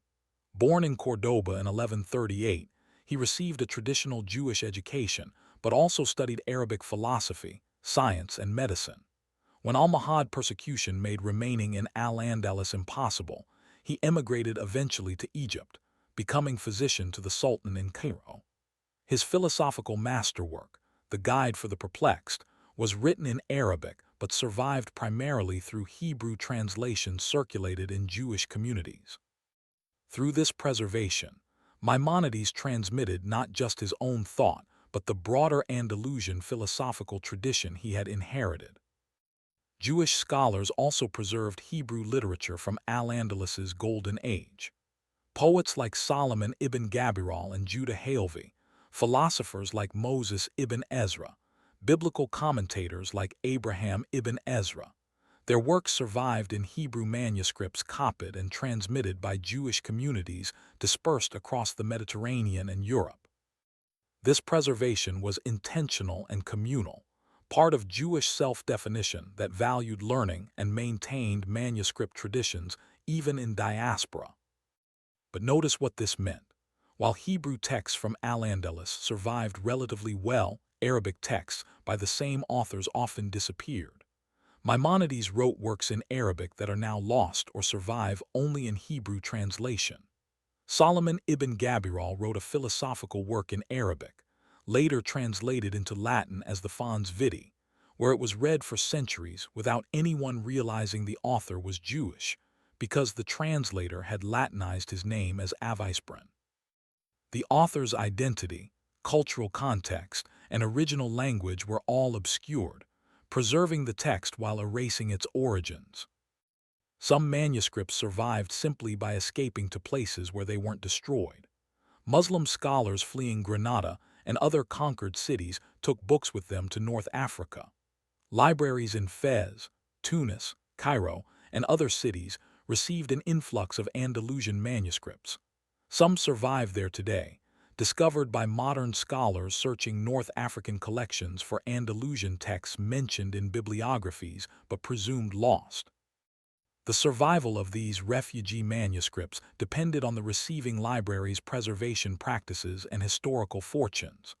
Some libraries maintained their collections well, cataloging and protecting manuscripts for centuries. Others suffered their own destructions, fires, wars, neglect, later waves of fundamentalism that destroyed books for ideological reasons. A manuscript that escaped Granada's burning might still be destroyed 2 centuries later in a different location for different reasons. Individual collectors preserved some texts through personal initiative and often considerable risk. Muslims who converted to Christianity, the Moriscos, sometimes secretly maintained Arabic manuscripts, hiding them in walls, attics, or cellars. Discovery meant persecution. Possessing Arabic books was evidence of insufficient Christian conversion, potentially punishable by investigation, confiscation, or worse. Yet some Moriscos took the risk, preserving fragments of their heritage. These hidden manuscripts occasionally surface even today. In the 1970s, construction workers in Almanacid de la Sierra, an Aragonese village, discovered Arabic manuscripts hidden in a house's false ceiling, probably concealed by Moriscos in the 16th century. Such discoveries are rare but demonstrate that unknown texts might still exist, hidden for centuries, waiting to be found. Each discovery rewrites slightly our understanding of what survived. Christian scholars occasionally preserved Arabic texts from genuine intellectual curiosity rather than practical utility. These were rare individuals who valued learning for its own sake and recognized that Arabic texts contained knowledge worth preserving even when not immediately useful. Peter the Venerable, the 12th century abbot of Cluny, commissioned the first Latin translation of the Quran not for conversion purposes but from genuine desire to understand Islam intellectually. Such figures were exceptional, but they preserved some texts that utilitarian selection would have eliminated.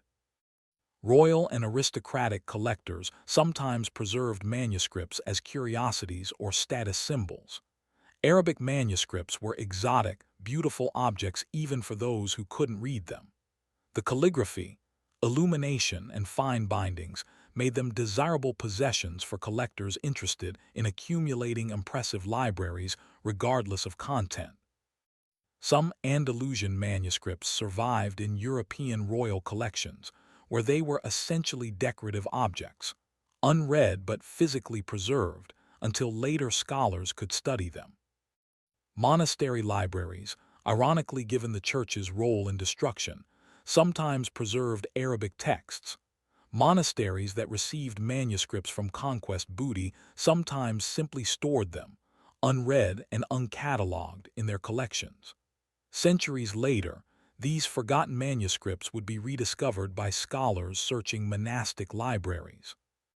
The famous monastery of El Escorial, built by Philip II in the 16th century, received collections of Arabic manuscripts, some looted from Morisco communities, others acquired from various sources.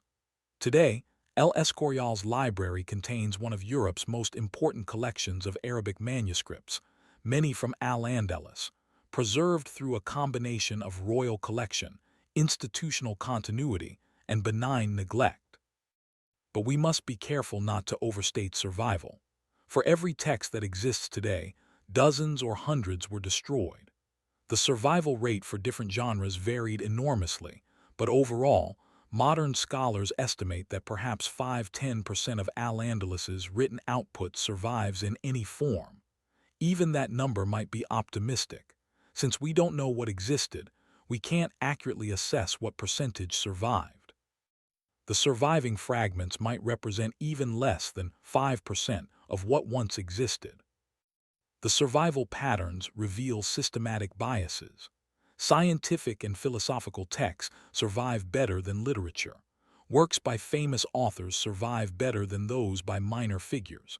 Texts that were copied many times survive better than rare works. Male authors are preserved better than female authors. Arabic philosophical works survive better than everyday documents. Each bias in survival distorts our understanding of Al-Andalus, skewing our reconstruction towards certain types of knowledge while rendering others nearly invisible. Women's writing demonstrates this distortion sharply. We know women poets and scholars existed in Al-Andalus because male authors mentioned them, sometimes quoting brief passages. But complete works by women are extraordinarily rare. Whether women wrote less than men, or whether their works were preserved less carefully even in Islamic contexts, or whether conquerors particularly targeted female-authored texts, the result is that women's voices from Al-Andalus are heard only faintly, in fragments and quotations, leaving their intellectual contributions largely irrecoverable. The survival of marginalia and personal annotations is almost non-existent. When manuscripts were copied, the main text was usually reproduced, but marginal notes, personal comments, and reader annotations were typically omitted. Yet these marginalia are invaluable for understanding how texts were actually read, interpreted, and used. A manuscript with centuries of marginal notes represents generations of scholarly engagement. When texts were translated or recopied, these layers of interpretation vanished, leaving us with the text but not the tradition of reading that gave it meaning. Letters and personal correspondence rarely survived. We know scholars wrote extensive correspondence. References in surviving texts mention letters debating philosophical points, sharing scientific observations, or maintaining intellectual friendships across distances. But the letters themselves were ephemeral, not preserved as carefully as formal treatises. A few survive by chance, often because they were copied into larger collections or quoted in other works. The loss of correspondence means we can't reconstruct the personal networks and daily intellectual exchanges that animated Andalusian scholarship. Student notes and educational materials vanished almost completely. When a famous scholar lectured, students took notes. These notes circulated, were copied, and sometimes formed the basis for later formal texts. But the notes themselves and the less formal educational materials used for teaching were considered disposable. We lost the pedagogical infrastructure that trained Andalusian scholars. making it difficult to understand how knowledge was actually transmitted from teacher to student. Technical manuals and craft texts suffered disproportionate destruction. Sophisticated crafts flourished in Al-Andalus: metalworking, textile production, ceramic manufacture, glassmaking, paper production. Some crafts had associated texts explaining techniques. These texts were considered trade secrets or low-status practical knowledge rather than high literature worthy of careful preservation. When workshops closed and crafts were forgotten, the texts describing them disappeared. We know Andalusian craftsmen achieved remarkable technical sophistication in various fields, but often we can't reconstruct their techniques because the texts describing them were destroyed. The survival of translated texts versus original language texts reveals another pattern. Works translated into Latin often survive better than their Arabic originals. A Latin translation might be copied dozens of times for use in European universities, with multiple copies surviving in different libraries. The Arabic original, if it remained only in Al-Andalus, might be destroyed when libraries burned, leaving only the Latin translation. This means we sometimes know important works only through translation, unable to verify accuracy or recover nuances lost in translation. This pattern creates frustrating situations where we know a text existed, even know it was important, but have only indirect access through translation or quotations in other works. It's like trying to understand Shakespeare if only French translations survived. You'd grasp the plots and characters, but miss the language's richness, the wordplay, the specific cultural references that made the original significant. That's our situation with many Andalusian texts. We have their content more or less, but not their voice, style, or full cultural context. The catalogs and bibliographies that survive are simultaneously invaluable and torturous. Medieval Islamic scholars produced biographical dictionaries listing scholars and their works. When these catalogs survived, they provide evidence of texts that no longer exist. We have lists of titles, brief descriptions, sometimes even tables of contents, enough to know what existed, but the actual texts are gone. It's like having the card catalog from a library that burned down. You know what the library contained, but you can't read the books. Ibn al-Khatib's Ihata, a biographical encyclopedia of Granadan scholars, lists dozens of authors and hundreds of works. Most are now lost. The catalog tells us Granada had a rich intellectual life, names specific scholars and their contributions, describes their works, and then we search for the actual texts and find nothing. The catalog survived. The books it catalogs did not. This is simultaneously precious evidence of what existed and painful confirmation of how much was destroyed. What survived did so through a combination of factors: practical utility to conquerors, preservation by fleeing scholars, random accident, individual initiative, and institutional continuity of some libraries. But none of these factors operated systematically or comprehensively. Survival was partial, biased, and often accidental. The result is a fragmentary record that hints at the magnitude of what was lost, while preserving only a small, unrepresentative sample of Al-Andalus's intellectual achievement. Modern scholars work to recover what they can from this fragmentary record, piecing together references, comparing texts, searching unexplored manuscript collections in distant libraries, using new technologies to read damaged manuscripts. Each recovered text, each identified manuscript, each connection established between fragments adds to our understanding. But the fundamental situation remains. We're trying to reconstruct a civilization based on ruins and fragments, with perhaps 90–95% of the evidence destroyed. Chapter 10: The Modern Reckoning. The recognition that a massive cultural catastrophe occurred in Al-Andalus is surprisingly recent.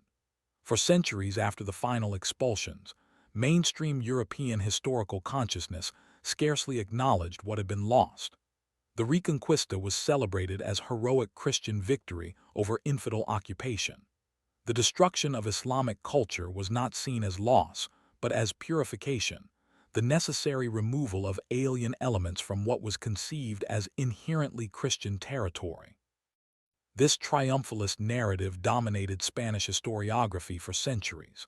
Spanish historians emphasize the continuity of Christian resistance from the tiny northern kingdoms through to final victory in Granada. The Islamic period was portrayed as an unfortunate interlude foreign occupation of rightfully Christian land. In this telling, the Reconquista wasn't conquest but reconquest, liberation rather than destruction. What was destroyed wasn't Spanish culture, but its temporary Islamic perversion. The few Spanish scholars who expressed appreciation for Al-Andalus's cultural achievements faced suspicion or hostility, suggesting that Islamic Spain had been intellectually superior to Christian Spain, or that the destruction of libraries was tragic, or that Spain's cultural heritage included Islamic elements. These positions were professionally dangerous and ideologically suspect. Spanish identity was constructed around Catholic unity and the triumph over Islam. Acknowledging Islamic contributions complicated this narrative. Outside Spain, European scholars showed little interest in Al-Andalus for different reasons.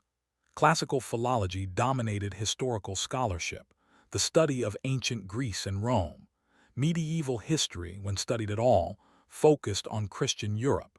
Islamic civilization was relegated to Oriental studies, a specialized field separate from mainstream European history. The possibility that Islamic Spain had been more advanced than Christian Europe was rarely considered, and when raised, often dismissed as romantic Orientalism. The 19th century brought the first stirrings of serious Western scholarship on Al-Andalus, but often within problematic frameworks. Orientalism, as Edward Said would later critique, studied Islamic civilization as exotic other, fundamentally different from, and usually inferior to European civilization. Even sympathetic Orientalists often portrayed Islamic culture as brilliant but static, capable of preserving Greek knowledge but not of original innovation, doomed to decline compared to dynamic European progress. Reinhard Dozy, a Dutch scholar, published important works on Al-Andalus in the mid-19th century, bringing serious historical scholarship to bear on Islamic Spain. His work revealed the sophistication of Andalusian culture and scholarship, challenging dismissive narratives. But Dozy remained controversial, accused by Spanish conservatives of being excessively pro-Islamic and insufficiently appreciative of Christian Spanish culture. The scholarly debate reflected broader tensions about how to understand Al-Andalus within European history. Spanish scholars themselves began re-examining Al-Andalus in the late 19th and early 20th centuries, though cautiously. Figures like Julián Ribera y Torrego studied Arabic manuscripts, translated texts, and argued for the importance of Islamic contributions to Spanish culture. Francisco Codra established Arabic studies at Spanish universities, training a generation of scholars in Arabic and Islamic history. These scholars faced the delicate task of acknowledging Islamic contributions, while not challenging Spanish Catholic identity too directly. The generation of 98, Spanish intellectuals responding to Spain's crisis after losing its last colonies, engaged more critically with Spanish history and identity. Some argued that Spain needed to acknowledge its diverse heritage, including the Islamic period, to understand itself fully. Others saw this as dangerous revisionism that undermined Spanish unity. The debate was as much about contemporary Spanish identity as about medieval history. But full recognition of what was destroyed came only gradually, and it's arguably still incomplete. The systematic nature of the bibliocide, the magnitude of the loss, the long-term consequences, these weren't fully articulated until the mid-20th century, and they remain underappreciated even today. Why did recognition take so long? Several factors contributed. First, the evidence was destroyed. Unlike other historical atrocities where documentation survived, the destruction of Al-Andalus's libraries eliminated the primary evidence of what existed. Historians couldn't point to specific lost texts and say, here's what was destroyed, because the texts were gone. The loss had to be inferred from fragmentary references, catalogs, and the few surviving texts, a much harder case to make than showing direct documentary evidence. Second, disciplinary boundaries hindered recognition. Islamic specialists knew about Al-Andalus but remained separate from mainstream European historians. Spanish historians focused on Christian kingdoms. Medieval historians concentrated on Latin Europe. No single scholarly community fully grasped the connection between Islamic Spain's intellectual achievements and their systematic destruction. The story fell between disciplinary boundaries, understudied by all the fields it touched.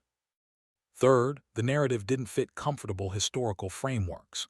European history was typically told as progress from classical antiquity through medieval Christianity to Renaissance and Enlightenment.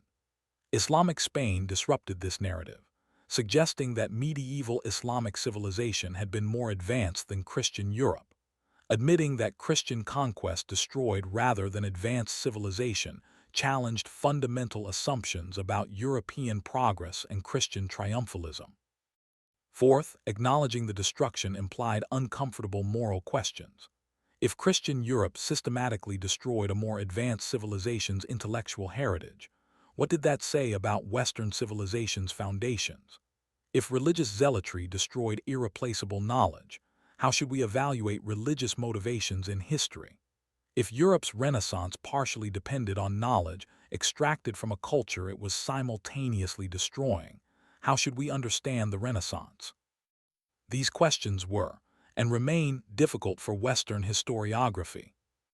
The post-World War II period brought gradual shifts in consciousness. The Holocaust forced confrontation with systematic cultural destruction and genocide. Scholars began analyzing how civilian populations and cultural heritage became targets of ideological violence. In this context, what happened to Al-Andalus appeared less as unfortunate historical necessity and more as deliberate cultural annihilation. The decolonization movement and post-colonial scholarship challenged Eurocentric historical narratives. Scholars from formerly colonized regions brought different perspectives, questioning triumphalist accounts of Western expansion and emphasizing what was destroyed rather than what was gained. Islamic scholars in the Middle East and North Africa studied their own heritage, including Al-Andalus as part of Islamic civilizational achievement, and they articulated more clearly what had been lost. Modern Spanish scholars, particularly from the later Franco period onward, began more critically examining the Reconquista and its consequences. Maria Rosa Menochel's The Ornament of the World, 2002, reached popular audiences with its portrayal of Al-Andalus's convivencia, the coexistence of Muslims, Christians, and Jews in a relatively tolerant multicultural society. While some scholars criticized Menochel for romanticizing the tolerance and underplaying the conflicts, her work successfully challenged popular perception and brought Al-Andalus into broader historical consciousness. Recent decades have seen an explosion of scholarship on Al-Andalus. Arabic manuscripts are being edited and translated. Archaeological excavations uncover physical remains of Islamic Spain. Art historians study Andalusian architecture and decorative arts. Literary scholars examine surviving poetry and prose. Historians reconstruct intellectual networks and transmission of knowledge. Each study adds to our understanding, but also reveals how much was destroyed and can never be recovered. Some Spanish regions, particularly Andalusia, now embrace Islamic heritage as part of regional identity, though this sometimes creates tensions with Spanish national identity still rooted partly in Catholic unity. Tourism markets Al-Andalus heavily. The Alhambra is Spain's most visited monument. Córdoba and Seville emphasize their Islamic past. But this commercial embrace of Islamic heritage doesn't always coincide with deep historical understanding or genuine reckoning with what was destroyed. Educational curricula remain contested. How should Spanish schools teach about Al-Andalus? As foreign occupation or as part of Spanish history? Should the Reconquista be celebrated as liberation or examined critically as conquest involving cultural destruction? How much should Islamic contributions to Spanish culture be emphasized versus Christian traditions? These questions remain politically charged in contemporary Spain, reflecting that the past isn't past but continues shaping present identities and debates. International scholarship faces different challenges. How should world history textbooks treat Al-Andalus? Most give it minimal coverage, if any, perhaps a paragraph mentioning the Umayyad conquest and the later Reconquista, with maybe a sentence about cultural achievements. The intellectual richness, the libraries, the translation movement, the systematic destruction, these rarely appear in general histories, remaining known primarily to specialists. The result is that most educated people today, even those with university educations, know little about Al-Andalus and less about its destruction. They might vaguely know that Moors ruled parts of Spain during the Middle Ages. They might have heard that Arabic numerals came from Islamic civilization. But the magnitude of what existed, the sophistication of Andalusian culture, the systematic nature of its destruction, the long-term consequences, these remain largely unknown outside specialist circles. This ignorance has consequences. It allows continuing narratives of European exceptionalism that ignore Europe's debt to Islamic civilization. It prevents proper acknowledgement of how Western intellectual heritage depends on knowledge transmitted through Islamic sources. It obscures understanding of how religious zealotry can destroy irreplaceable cultural heritage. It fails to recognize historical patterns of how conquest involves not just political and military domination, but cultural erasure. Modern library burnings, the destruction of the National Library of Sarajevo in 1992, the burning of Timbuktu manuscripts in 2012, the systematic destruction of Iraqi libraries after 2003, repeat patterns established centuries earlier. Each destruction claims different justifications, but the result is the same: irreplaceable knowledge lost forever. Understanding what happened in Al-Andalus could provide historical perspective on these modern cultural catastrophes, but only if the earlier destruction is properly acknowledged and understood. Some contemporary scholars argue for reparative historiography, actively working to recover what can be recovered, acknowledge what was lost, and correct historical narratives that minimize or justify the destruction. This includes editing and translating surviving Arabic manuscripts, some of which remain unstudied in libraries.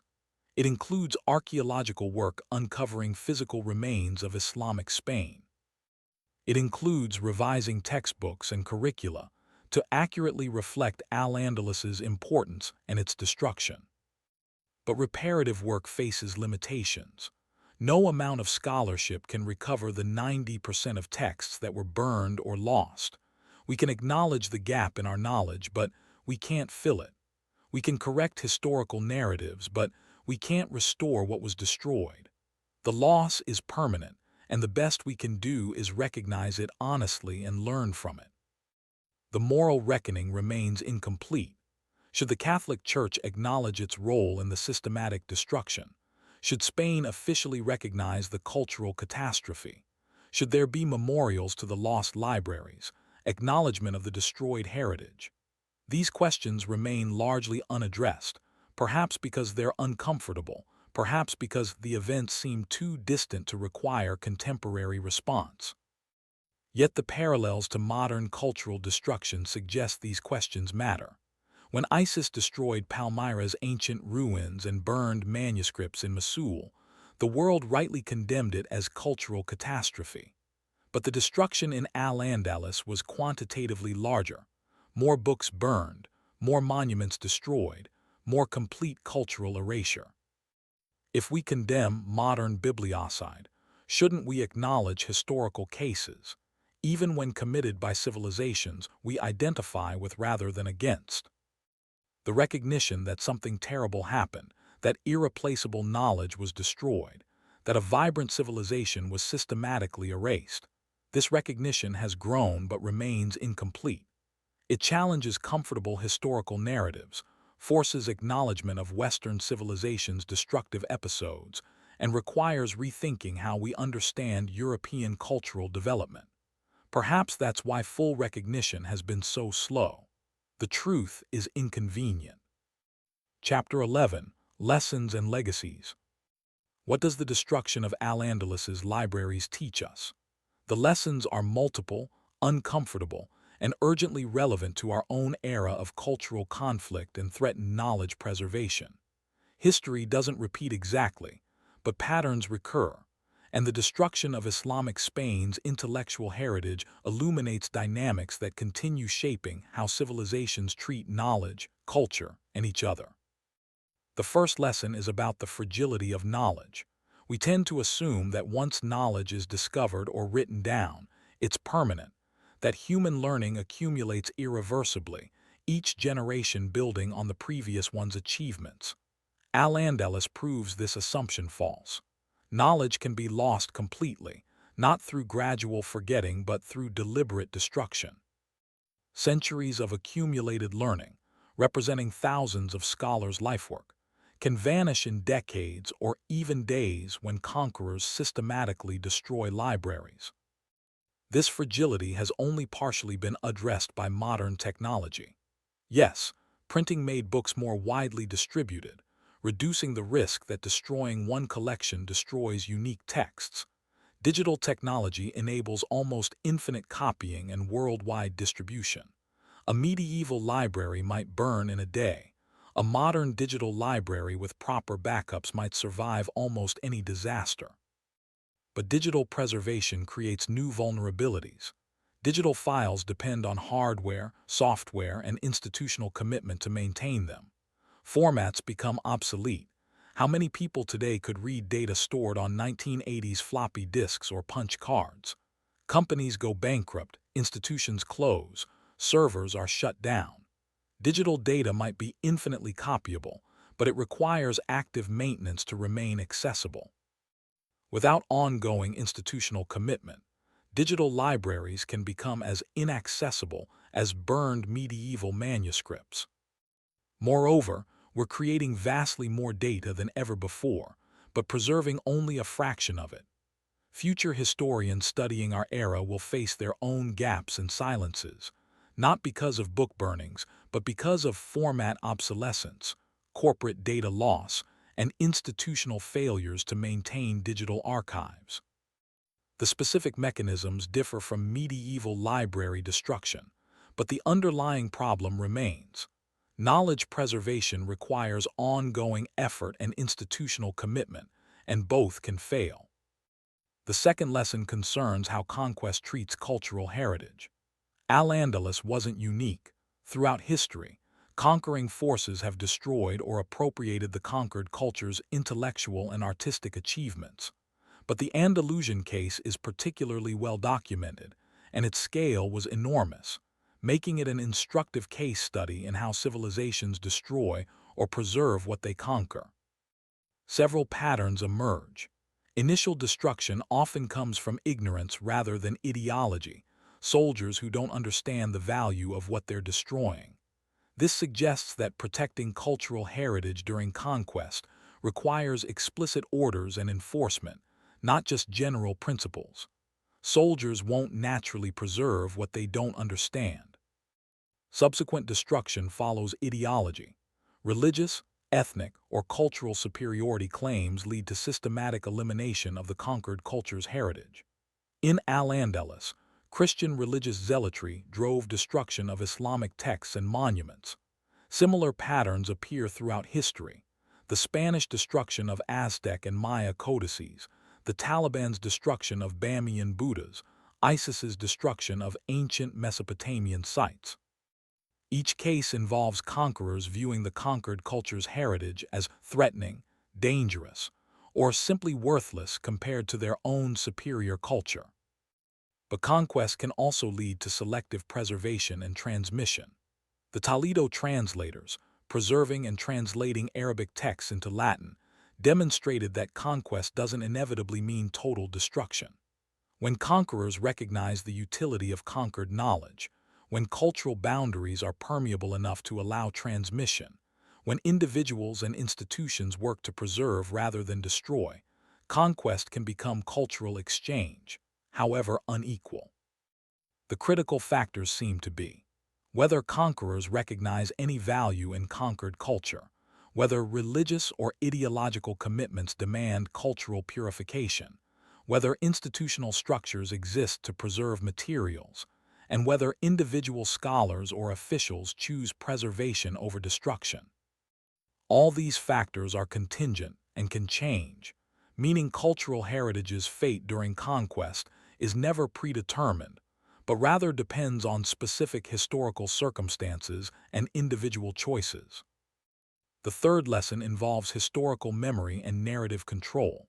What happened in Al-Andalus wasn't just physical destruction of books and buildings, but also narrative erasure, the systematic minimization or denial of what had existed and what was lost. The Reconquista was celebrated as glorious liberation, not examined as cultural catastrophe. Islamic contributions were downplayed or attributed to classical Greek sources.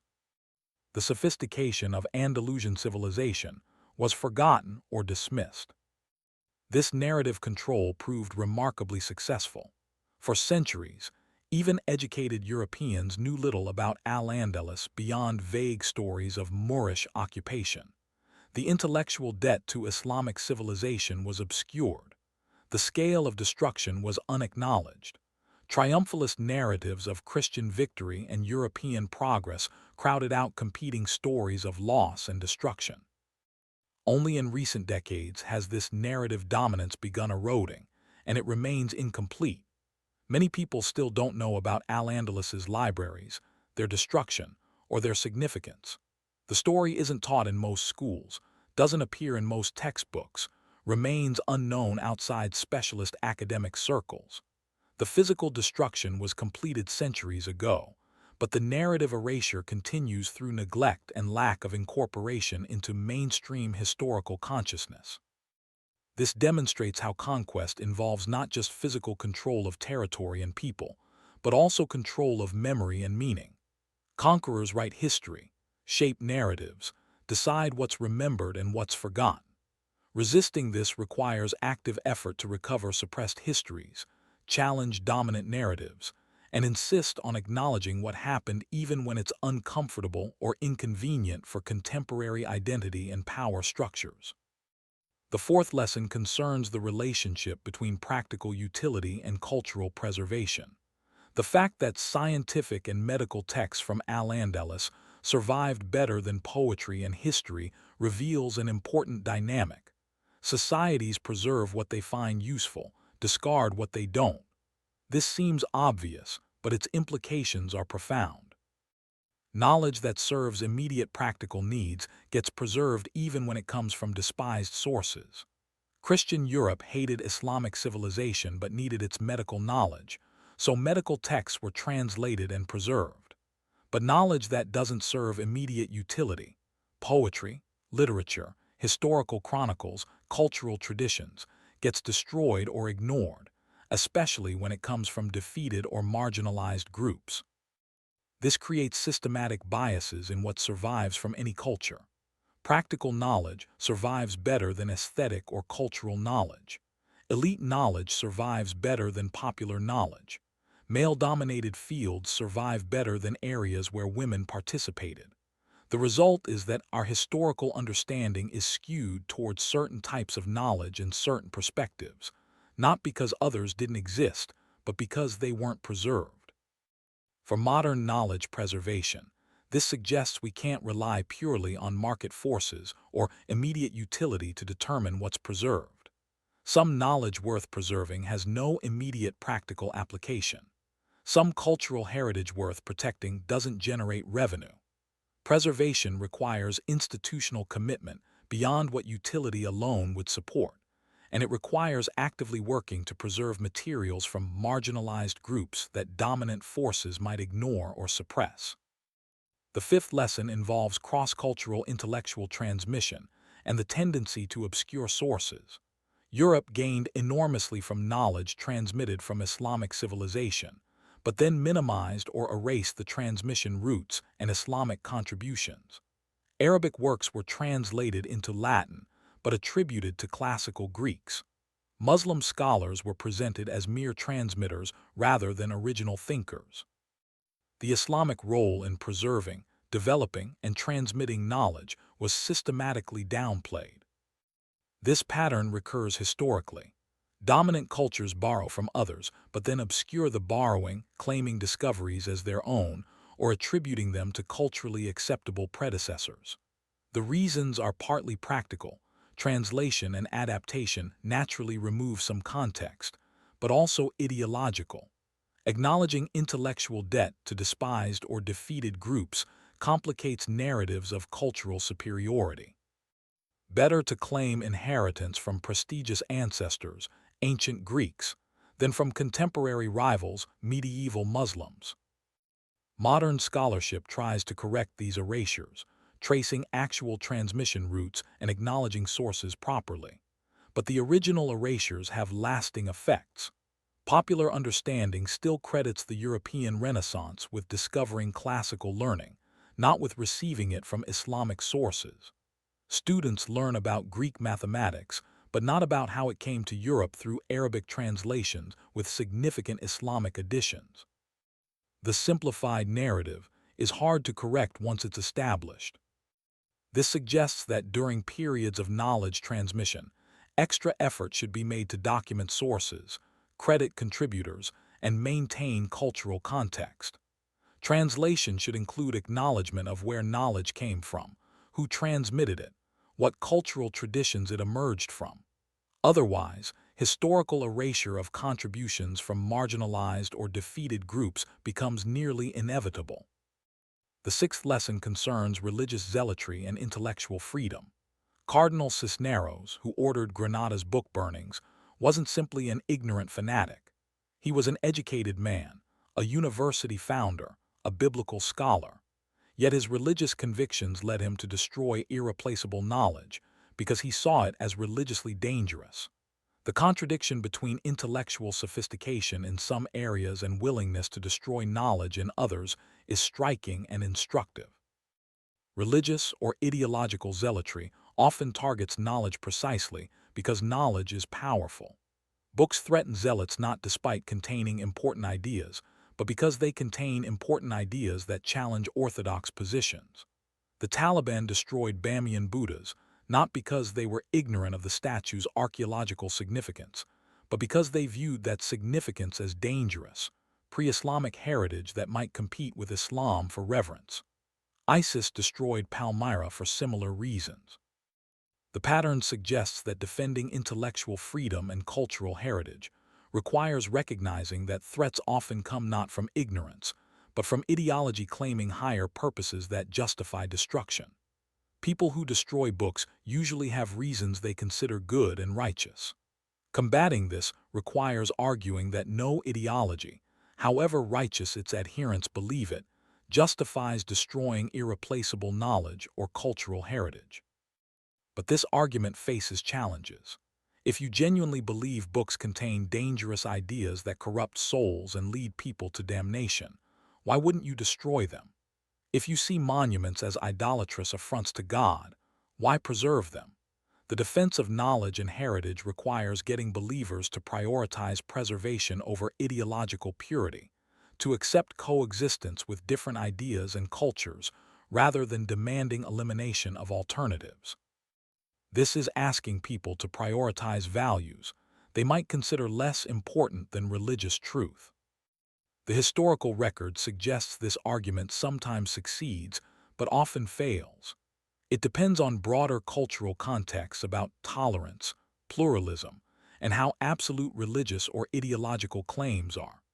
Societies that develop strong norms around preserving knowledge, even when they disagree with it, tend to protect intellectual heritage better than societies where ideological purity trumps other values.